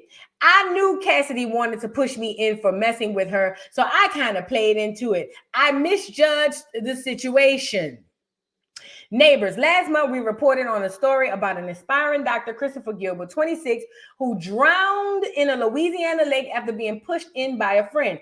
He has since broke his silence about the April 14th incident, which almost left him brain dead, and says he has no animosity toward the female friend who did it and owned his part. Quote, this is from the boy Christopher. I don't think anyone did anything intentionally wrong, he said to the New York Post. Christopher said that he and his 10 friends, including Cassidy Holland, were at a local restaurant joking around shortly before one of his friends, Cassidy, pushed him in. I took my keys, wallet, and phone out of my pocket and took my shoes off. I knew Cassidy wanted to push me in for messing with her, so I kind of played into it. I thought maybe the water wouldn't be as deep, and I thought I would kind of hit the ground, get my footing, and shoot up and come back up and grab the pier and just stand there. And then the water ended up being deeper than we thought and being a lot colder than we thought. I misjudged the situation, he clarified in a Zoom meeting interview with the publication.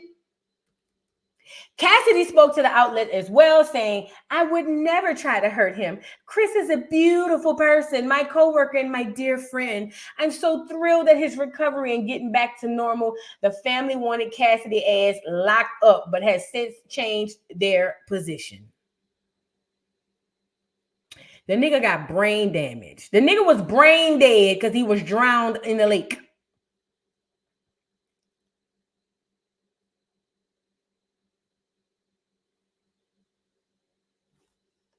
This the friend Cassidy.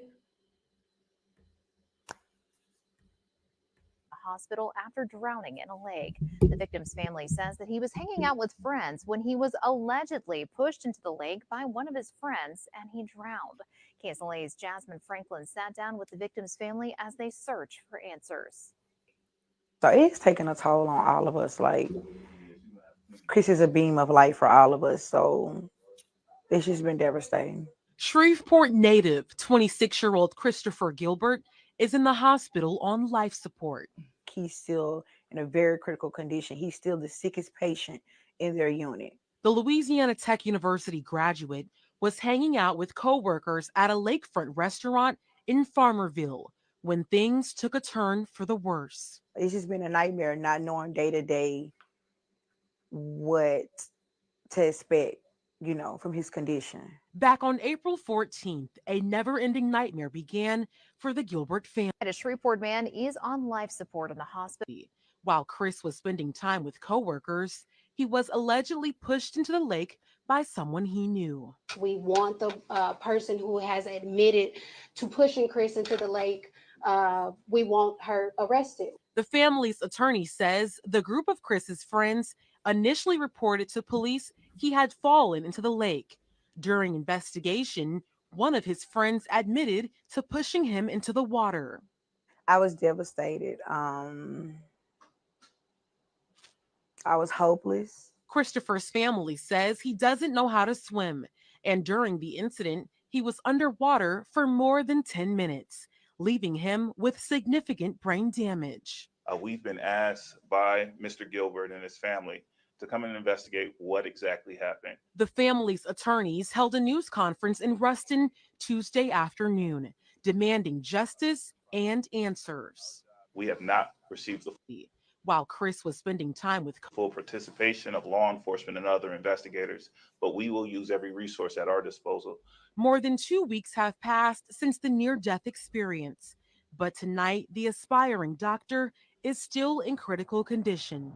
Justice is accountability for who did this to my child, who's ever responsible for my child. And I mean, everybody that's responsible, I want accountability. In Shreveport, Jasmine Franklin, KSLA News 12. Full participation of law enforcement and other. Let me say this. Do y'all see when y'all be seeing them people for Mardi Gras? Hold on, I'm gonna show y'all something.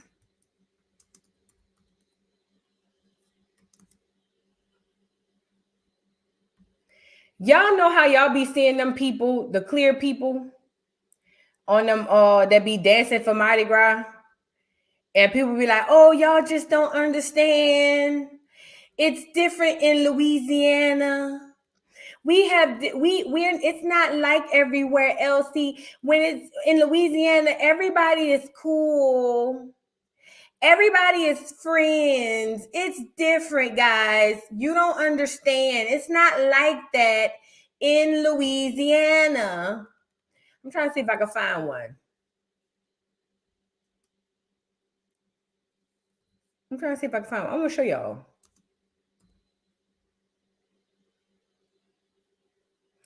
They be telling y'all, "Oh, y'all don't understand." When people be like, "Oh, see, they know Boosie songs, so it's different. It's not like how, you know what I mean? When it's not like everywhere else, because see, they listen to Boosie. So we're different in Louisiana. Girl, you are different in Louisiana. Plum freaking lie. Look, here's one right here. Let me show you this one. This one right here. Look. Look. See, they see these type of videos right here. Take a look. And they say, "Y'all don't understand. See, the clear people in Louisiana, we're all the same. Like, we don't think like you guys. It's different in Louisiana. That's why y'all don't understand the culture. See, it's culture in Louisiana."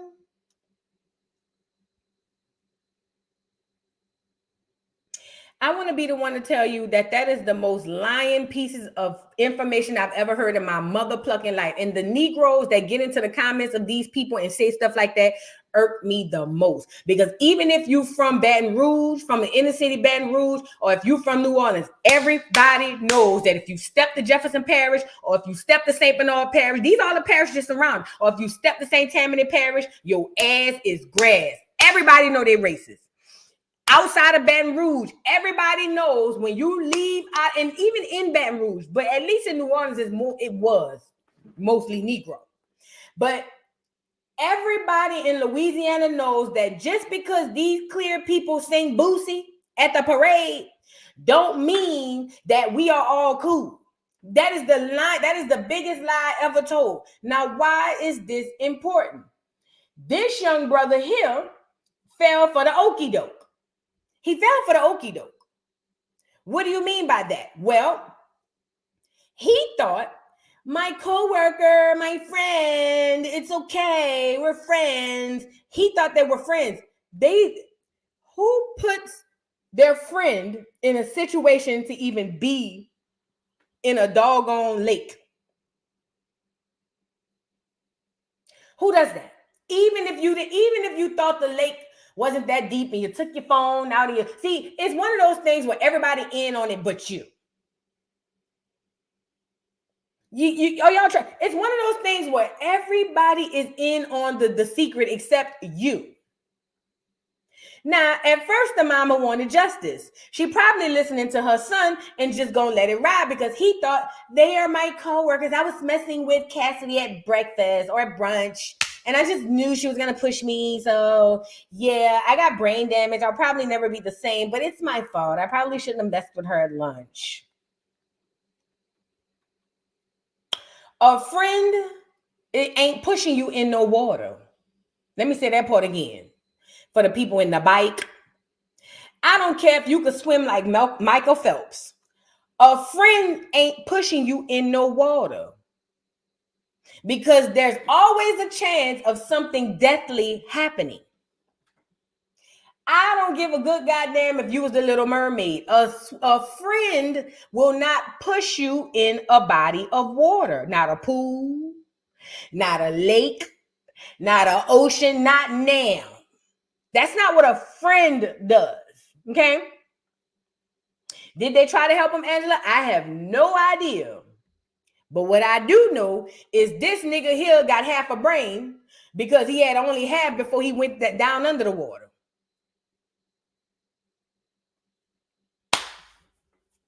And the Mon can't press charges if he don't want to. So I guess she had to give up. He don't want to press charges. That's my friend. That's my friend. And that's another thing. Couldn't have been nobody that'll help him. They say he was damn near drowning for what, 10 minutes, they say? How long they say he was down there? I don't remember. Nobody, after she pushed you and realized you wasn't coming up, why your friends didn't jump in and pull you up? You wouldn't have brain damage. He was in the water for 10 minutes. That's what I thought they said, Miss Parker. Thank you. If they were your friends, when they were just joking, why didn't anybody jump in to help you out?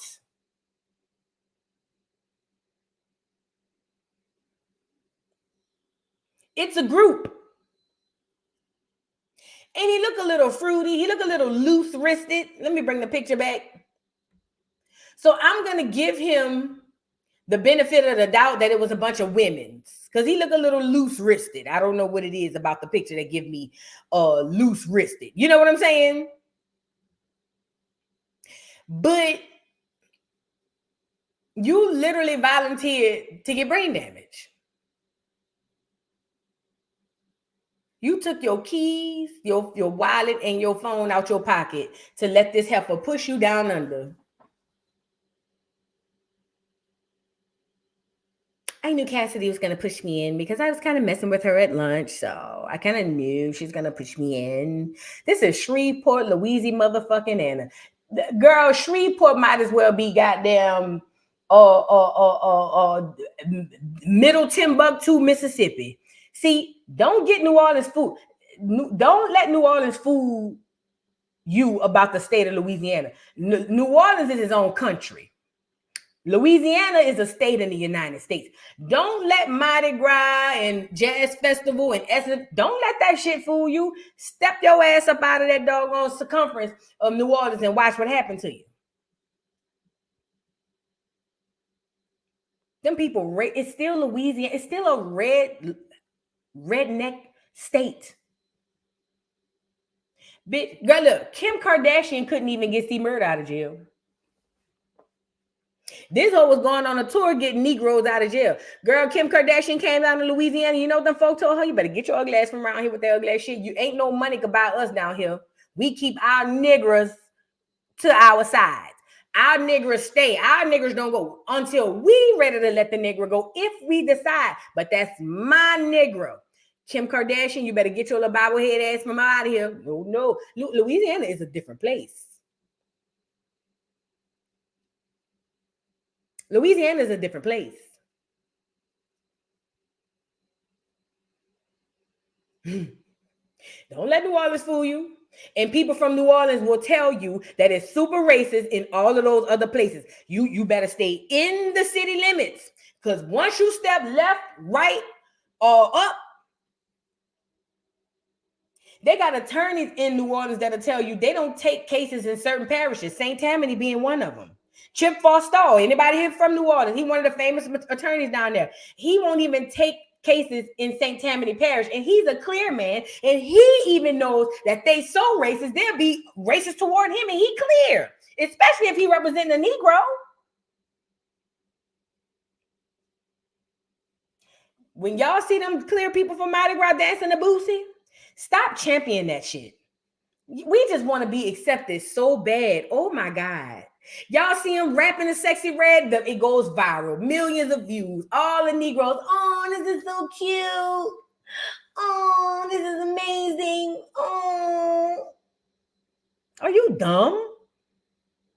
These same people quoting Boosie will have your ass arrested or unalived like that.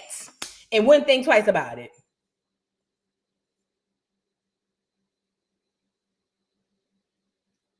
Random thought.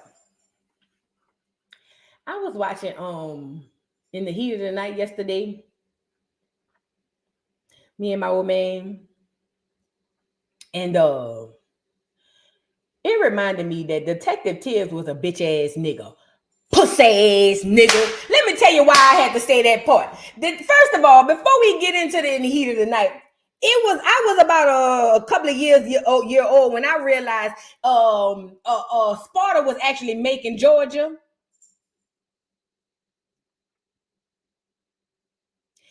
And Detective Tibbs carried his narrow ass down from Philly into a southern racist town as a detective, got punked all over the doggone place. And y'all remember when Althea had got R-worded? Y'all remember they had beat Althea up and R-worded her, and she had the black eye and the bust lip, and she was going,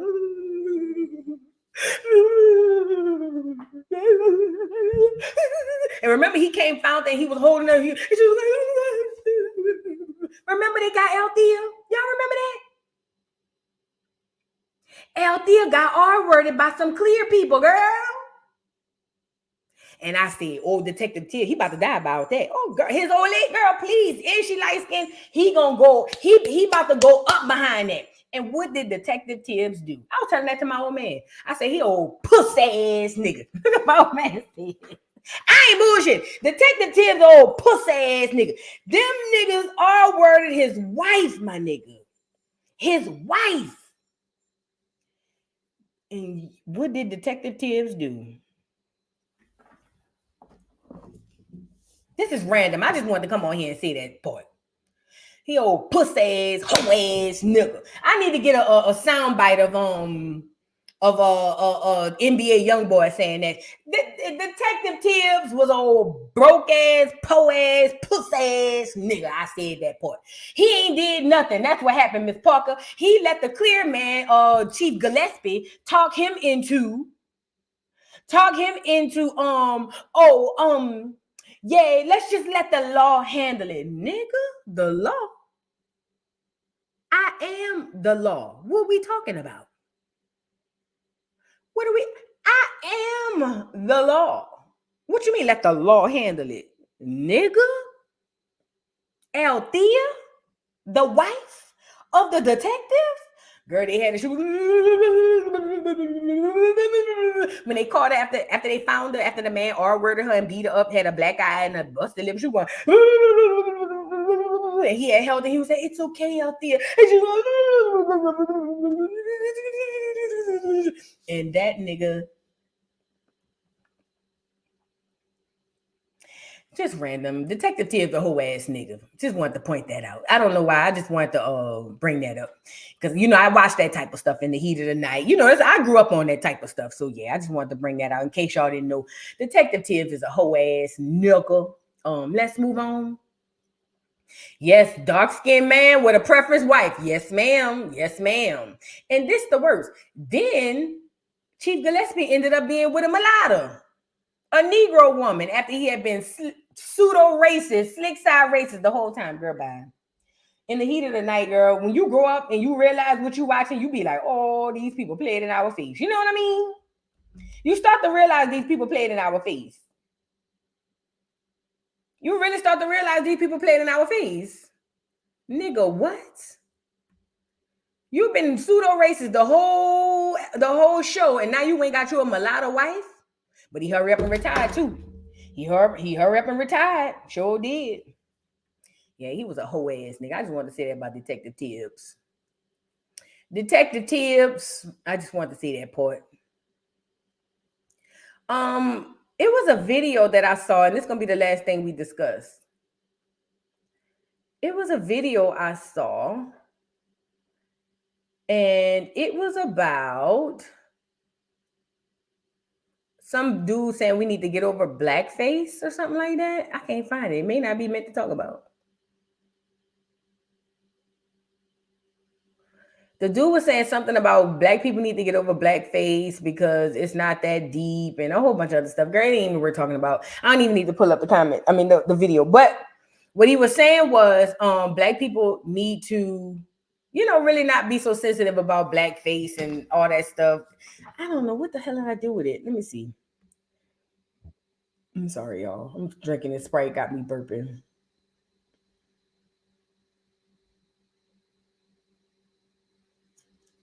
Let me see something. All right, nope. Oh gosh, where did I see it at? That's the question. I can't remember.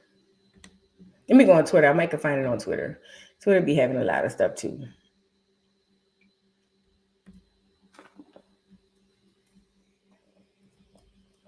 Oh, and they all got George Floyd trending because people saying the conspiracy stuff about him.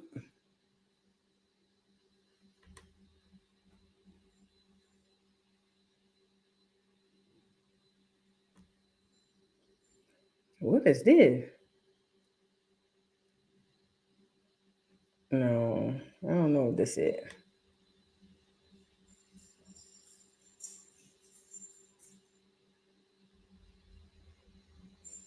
I think this is what he was referencing. Let's get into it. So I guess this skim milk guy did I don't know if he did a facial. I don't know what he was doing.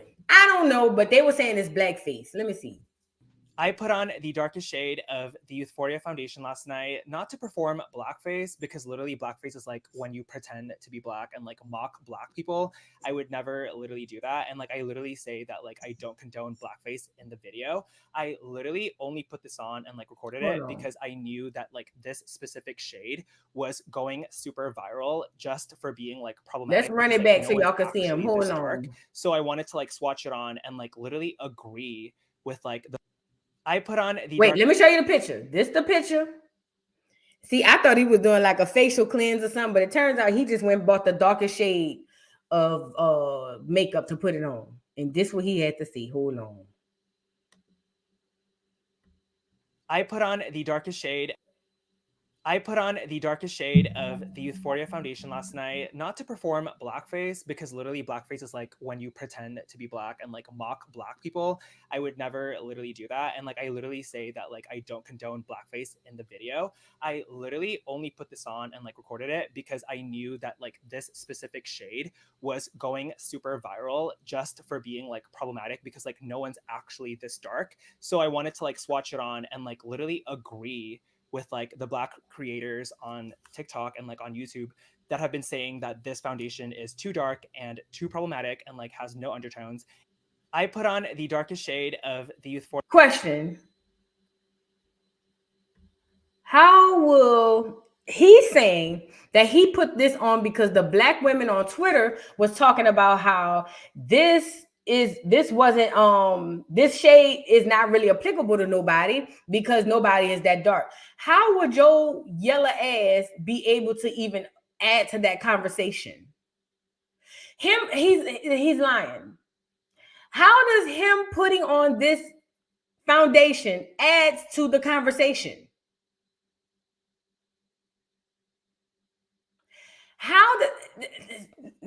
This is a real question.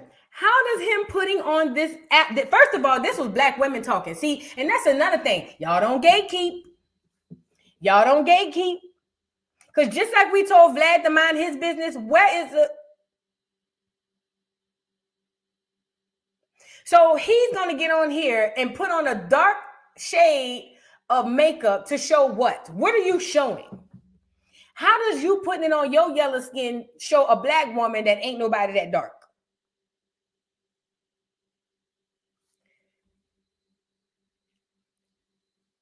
You know what's so bad? That generation of kids gonna let a lot of them people play in their face like that. Hold on.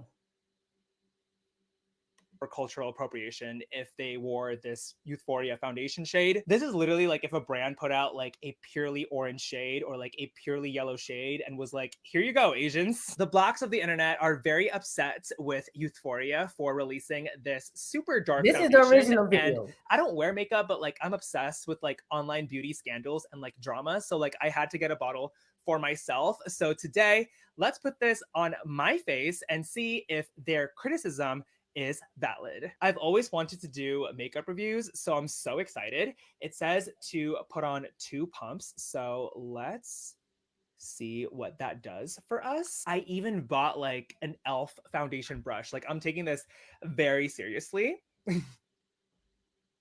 Okay, so it's very, very dark, as you can see. Oh, this shade like literally looks offensive so far. It's literally so dark. So why Let me not get take it closer off? here so you can really see how freaking dark this foundation is. Fiona Chan, the founder of Youthforia, she really she really messed up with this, to be honest. I feel like it literally looks like my hair, and I feel like if I put this like in my fade, it could like make my hair look more full. Let me see.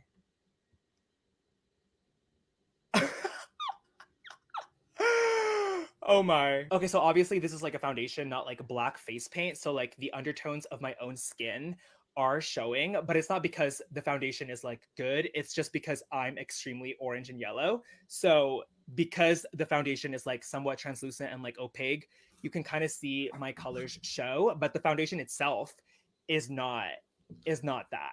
I'm literally looking in the mirror right now and this foundation looks jet black. Let's keep going. Imagine I do like the Meredith Duxbury foundation challenge with this foundation. I feel like that would look so crazy. I feel like I literally would get in trouble for like blackface at that point. I don't believe that Youthforia created this to like actually be inclusive.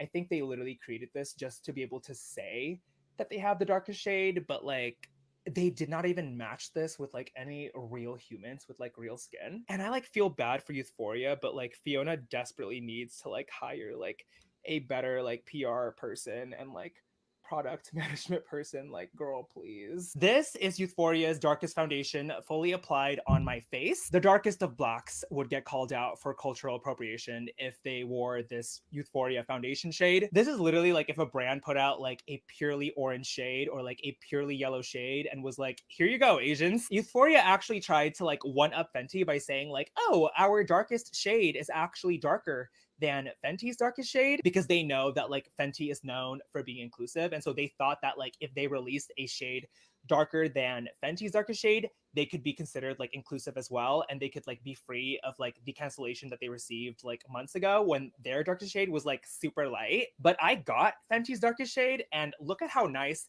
this shade actually is. One sec. Removing half my face. I'm dedicated to this video. I literally went to Ulta and bought like wipes, Mother's Day stuff, and these dark foundation shades for videos. Just wiped Youthforia off my face. This is dark gray. It literally looks like I just wiped off like eyeliner or something. Okay, so this is Fenty's darkest shade. Look, okay. Ooh, it's a little bit too wet, but it's fine. New brush, because I'm dedicated to this review. I literally feel like James Charles or like Jeffree Star. And I like low-key have always wanted to do this, but like I don't wear makeup, so like there was no reason for me to like wear makeup for a video. But today I was like, yes, a new scandal.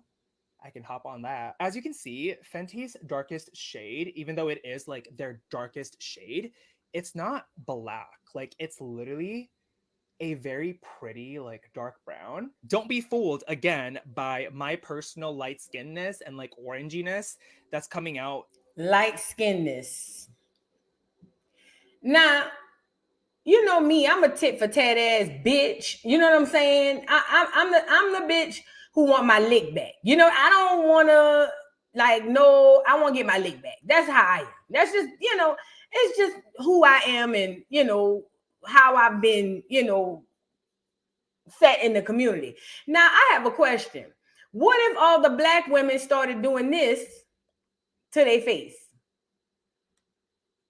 and say, hey, I was just trying to see if this makeup is too white.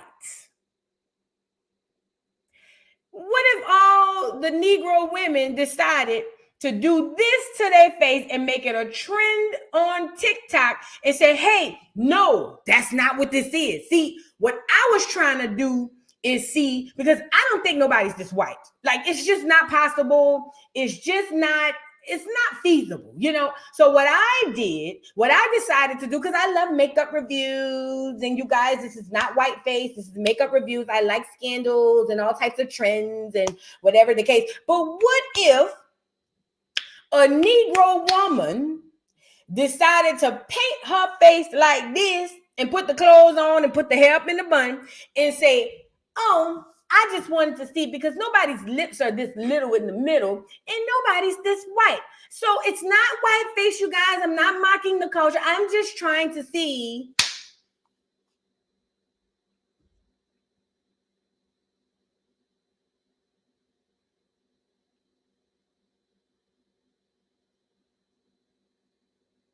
When he was doing that, that's where my mind was going. Oh, you want to play? Bet. See, I'm the type of person, right? I know I will go hard. I will go hard. Listen to me and listen to me good. I will bet on me that you gonna tap out before me. Now, I can't really say what I would say if we weren't online.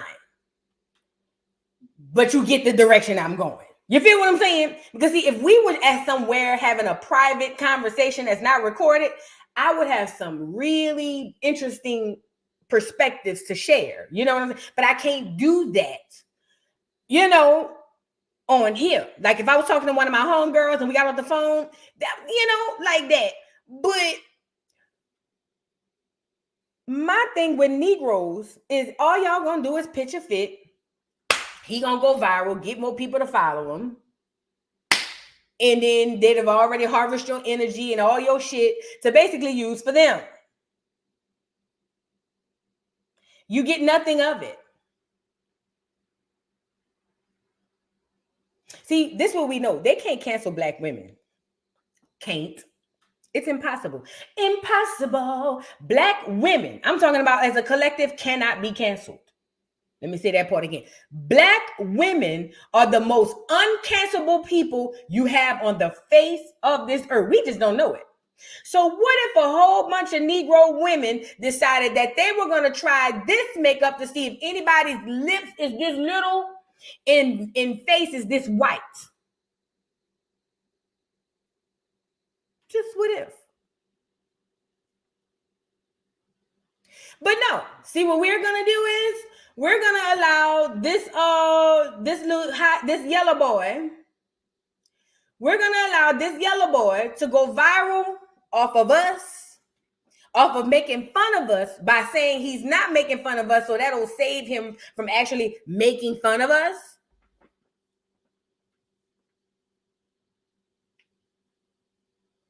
He's just gonna go viral. We gonna be in our feelings, and then boom.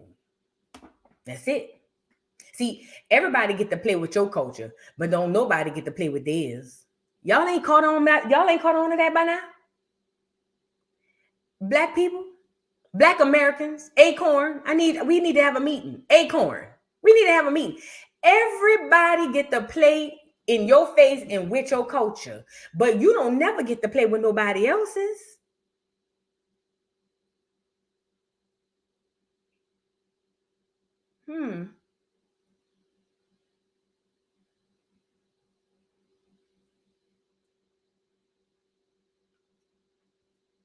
Everybody get to play in your face, but you don't get to play in nobody else's face.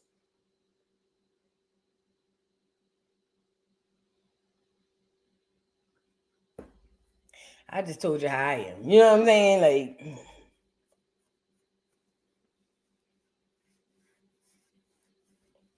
so there you go. Black and brown face. There you go. And I saw some little boy that was on there saying, y'all need to let it go. Black face. A black dude. I want to find his comments now. Y'all need to let it go. It's not that deep. It's not like back. Oh, it was the black girl. Found the bitch, and she looked like she ain't from Acorn. Let's get this horse lip bitch up here and see what this whole got to say. I bet you she ain't from Acorn. I bet you she ain't from Acorn. I'm glad it was the ancestors sent me to her and told me to find her again. They said, no, Vu, don't get off. You show these niggas. Hold on. Look, watch what she said. It's time that America move on. It's been 0 days since there's been any nonsense going on in America. 2 students were just awarded $1 million after they were falsely accused of wearing blackface and then kicked out of a California Catholic school. Let's get right to the point. It's time that America move on from blackface, and I mean being offended by it. That is the equivalent of somebody calling you a poo-poo head. It's not a real issue. It's not actual government corruption or oppression. It's also very hypocritical of Democrats and people on the left to tell everybody to focus on the real issues, to focus on the quote-unquote genocide happening in Israel. Well, how about you focus on American issues that are happening right now and stop freaking out about stuff like blackface that doesn't actually affect Black Americans in a real way in a modern world. One day you might not be able to afford your Wi-Fi if you keep voting for Biden, and then you won't be able to complain about blackface. It's been 0 days since there's been any nonsense going on. She thought she ate. The more I let her talk, I just knew it. He ain't even from Acorn. First of all, Acorn don't make mouths like that. The people from Acorn don't make people who mouths look like lamps. Okay? We don't make them. We don't make them. Definitely an African. We don't make them. We don't make them. I don't know who she is, but I know she ain't from Acorn. We don't make them kind. We don't make them that look like that. Look. We don't make the I can find out who the bitch is. Is she on this? This ain't no TikTok. Let me see. We don't make them kind. We don't. We don't make people who look like her. And that's a fact. What the fuck? I went too far. God damn it. Hold on. We don't make people who look like her. We don't. I'm gonna go get her. She down here.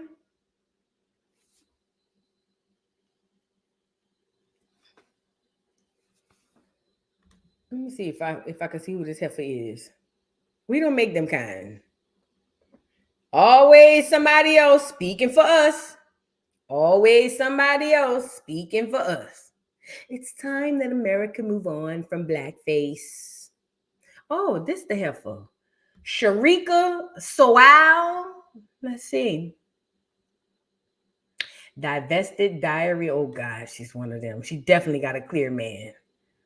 Sharika Soul. Who this heifer is? Where you from, girl? Who is your people? She friends. Wait, that's an African. This is my son. We don't want to do nothing with the kids. She a divestment lady. So you know her husband is a clear. No, nothing wrong with it, but you know what I'm saying? Divestors Daily. Hold on. I know, I feel it in my bones. She ain't one of us. She ain't one of us. From California, oh God. Writer and content creator, a child of God.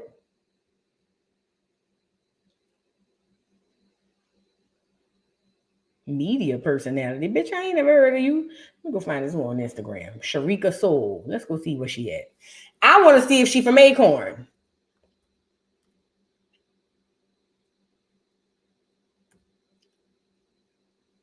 There she go. Found her. Divestment Daily. Let's see. I found her. Oh, the account is private. Oh, let me check Facebook. Let me go see. I'm trying to see something.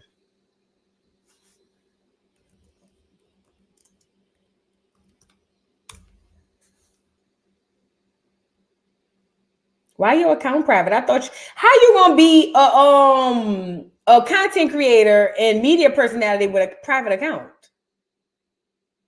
Oh, found the old. This is her when she was this from 20. This an old page. This an old page. This the heifer right here. This her. This an old page. This an old page. This her right here now. You can tell she ain't been on this page in a long time. Hold on. Lives in Los Angeles. The truth is ugly. I'm the way I am because the world forces me to be strong and scares people. Oh, well, I never want pity because of skin. But today my hand was forced. Don't F with my page because you judged instead of listen. This an old page. Or is this still a current page? Girl, where is you from? Who is your people? Who sent you?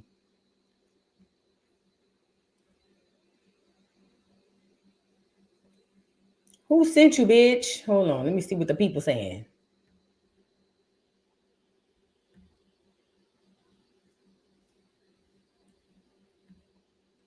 Savannah Doll says, Voodoo, someone did it. Auntie Hammy went viral. She painted her body white. Did she do it in response to this, or she just did it? Auntie Hammy? Wish she went viral on TikTok. Thank you for the super chat, by the way. Did she go viral on TikTok? Let me see.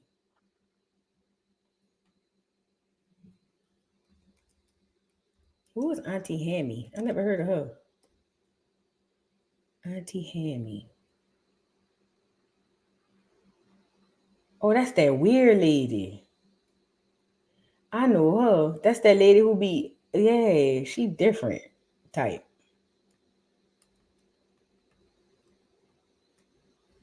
Yeah, she different. Let me see. Auntie Hammy White.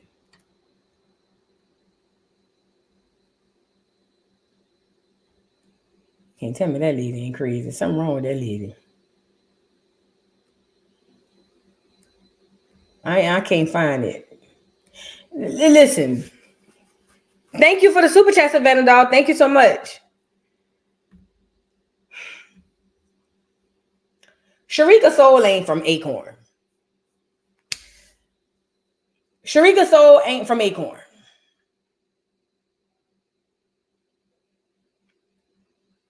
Yet and still another non-representative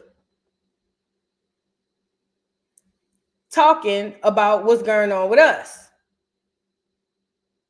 We need to let go. No, you let go. You're a divester. All you care about, all she cares about is the pink meat, the Vienna sausage.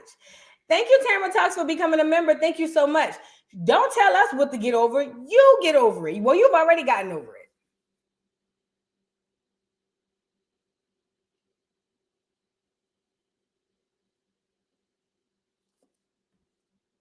Sharika girl, shut the fuck up.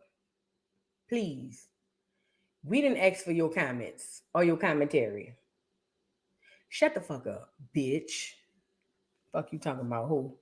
Bitch, you don't even love yourself. Bitch, you out here divesting, going straight. And ain't nothing wrong with divesting or whatever, but I find some of them divestment hoes be having real internal issues. Because if you think changing skin color gonna get you a better result, a man, you a duck, duck, goose, and a geese is a gone. These hoes be going straight to the clear side, getting the same wigger wrapped up in a different skin color.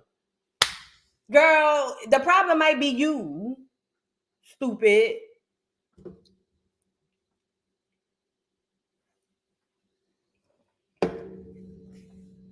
That be them hoes, and not all of them, but I'm talking about the ones that's crazy about that shit, like her. She really think changing skin color gonna get her a better man, like they ain't shit clear men. Tamara Talk said, hold on, I want to get your comment. She says, did I pass it up? There you go. She says, some of the divestors ain't acorn, I feel most, to be honest. And you know what? It would make sense. Because no shade, but them Africans, they are very white identified.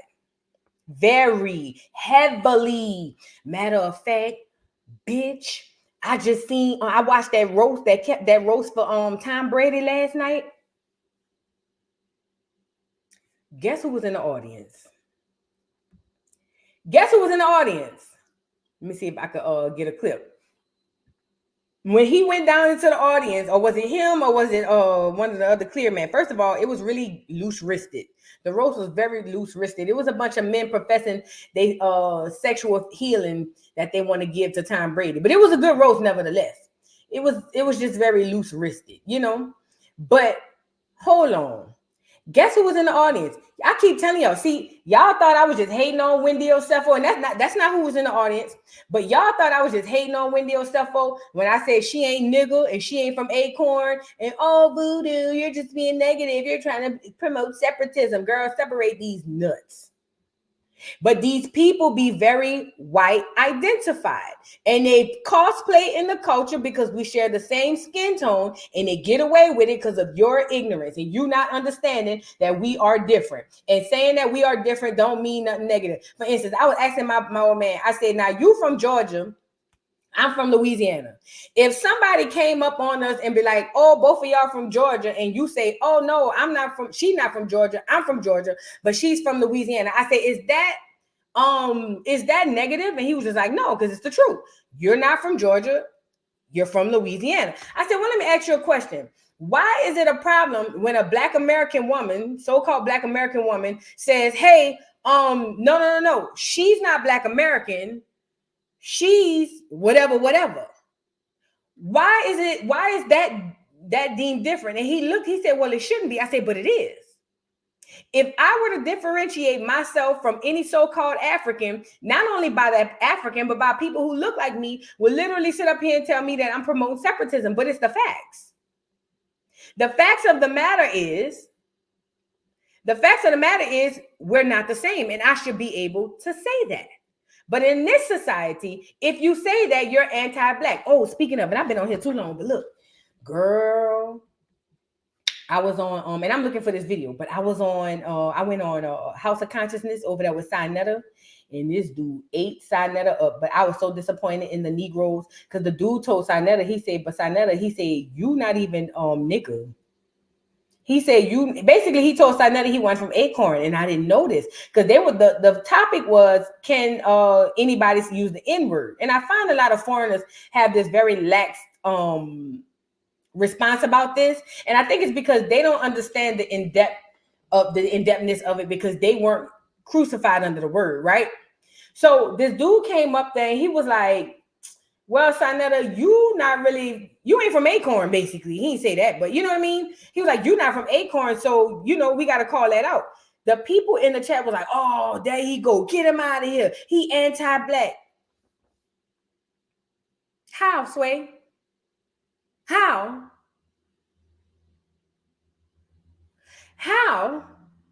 How is the truth? And listen, don't get it twisted. Sonetta has done a lot for the black community up there. He's been marching. And nobody's taking away from that. And even the dude told him. The dude said, I'm not taking away from that. He said, but what I'm saying is, when it comes down to it, you ain't from Acorn. And again, I'm using the word Acorn. But he was like, you ain't from Acorn. And the Negroes in the chat was really going in on the dude. It should not be a bad thing to figure out who's who, or to be able to say who is who. Why is it a bad thing for me to be able to identify myself? But nobody else can identify. Everybody else can identify themselves. But God forbid I identify with myself. Now I'm being racist, or I'm being this, or I'm being that. But finding out that he was actually Puerto Rican or something like that, that made all the sense in the world. A lot of things Sonetta would do, I would always squint my eye at him, but it literally made it kind of like it pieced the stuff back together for me. It really was. What's the girl name from Insecure? Because I'm about to find this whole. What's the African girl, the virgin from Insecure? What's her name? What's the girl name, y'all? Put it in the chat. Ain't she Igbo or something? Like Wendy? I want to show y'all this. Y'all gonna see this.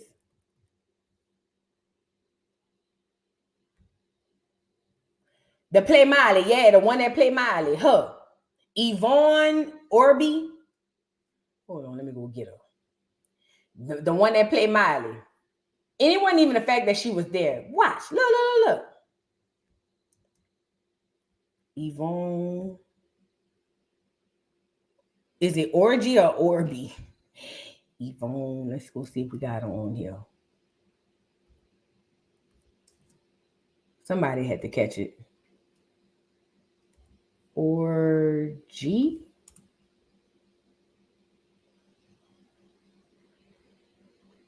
How you spell her last name? Or is it with a G? Okay, hold on.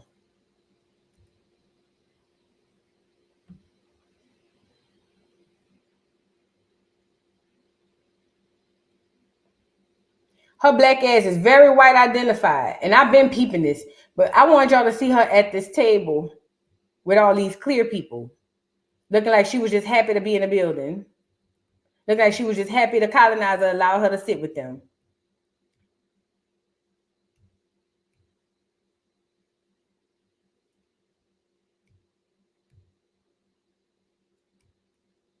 Hold on.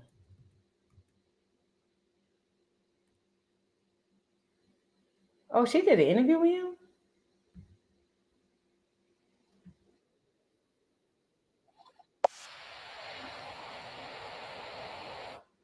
Hold on.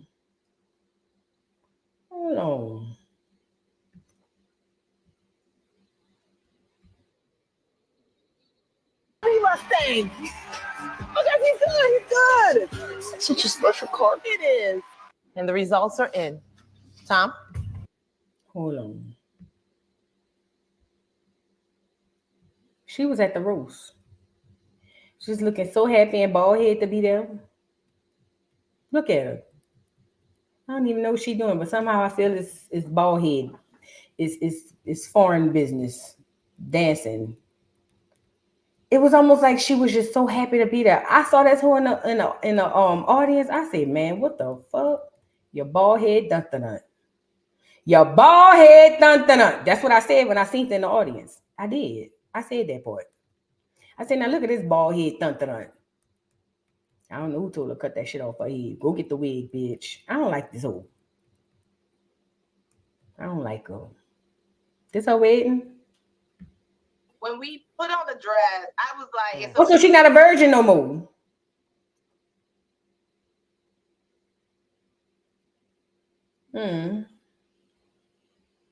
She not a virgin no more. She got a husband. You might be getting a call when the big day comes because Molly can't be the only one having this much shine. When we put on the dress, I was like, oh, this from the show. That hoe ain't married for real, huh? She used to date the other Jack. What Jack, girl? Girl, when I seen that whole eye, you know that whole eye's big. She got bead eyes. You know that whole eyes pop like this.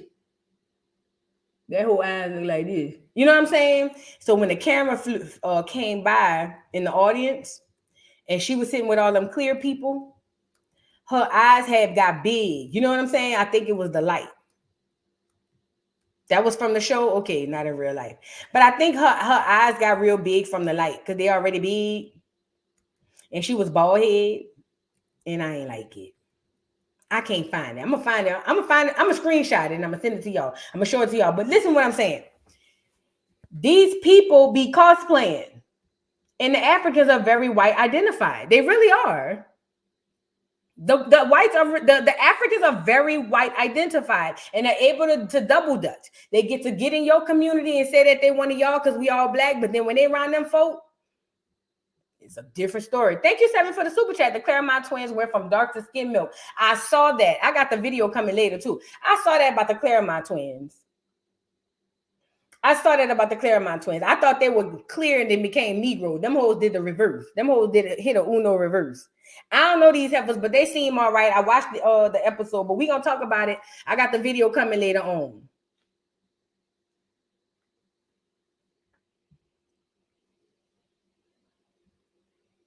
Thank you for the super chat, Seven. All right, y'all. I'm gonna get off here because I just thought about it. I still gotta make them videos. Thank you to everybody who gave a super chat. Thank you to everybody who been here. If you haven't already, please like the video. I gotta go make these videos and I gotta wash clothes. Oh God. And then I gotta come back and try to go live later on. Yo, I ain't gonna lie. If y'all not sensitive, go watch that roast. No cap, that roast was funny as I'm talking about from everybody was funny except Randy Moss. He's just weird. But that roast was hilarious. You can't be sensitive because they're gonna drag Kevin and black people and it just is what it is. I'm a jokester. So I know how to roast and be joking with people. And bitch, we just gonna go back and forth head for head. So I don't take stuff like that, personally. But if you're not gonna get like triggered or feel some type of way, go watch that goddamn roast. That roast is hilarious. It's on Netflix. The Tom Brady roast. That shit is hilarious. It was kind of weird with Ron, what's his name, with the fake hair. He was just talking about how he wanted to screw Tom Brady, and it was very weird. It was very loose-wristed. I ain't like that part. But other than that, the roast was hilarious. I enjoyed it. From everybody except Randy Moss, but I enjoyed it. He was just over there saying, Tom Brady, please give me back. Can I get a ring, Tom? I played with you for 3 years. I didn't get a ring. Master, please, can you give me a ring? Please, please, please. Get me a ring. Please, Master, I played 3 whole years. I just want a ring. That's what he was over there doing. I'm like, nigga, have some shame. God damn. He don't want to get you no ring, nigga. Have some shit. And then somebody said, Randy Moss is proof that the one black receiver Tom Brady had is still white or something like that. Bitch, I fell on. Nigga said he said the one black receiver you've ever had in your career, he whiter than the white boys. Girl, it was funny. Y'all go watch that roast. That shit was hilarious. I'm gonna go check out Neek at Night thing, but I gotta make these videos first. But you guys, I appreciate y'all. Thank y'all for the support. Thank y'all for being here. I'm gonna get off of here. This lasted way too long. I'm gonna get off of here, and I'll see y'all later on this evening. I got Baddies Caribbean coming, and I got Rolly Big Fat Funk and Nasty Cheesy Greasy Dirty. Now I want to say this before I get out of here. Rolly, you almost got me. Rolly, you almost got me. Yes, you did. I was like, oh, I do like Rolly. I did. I said that.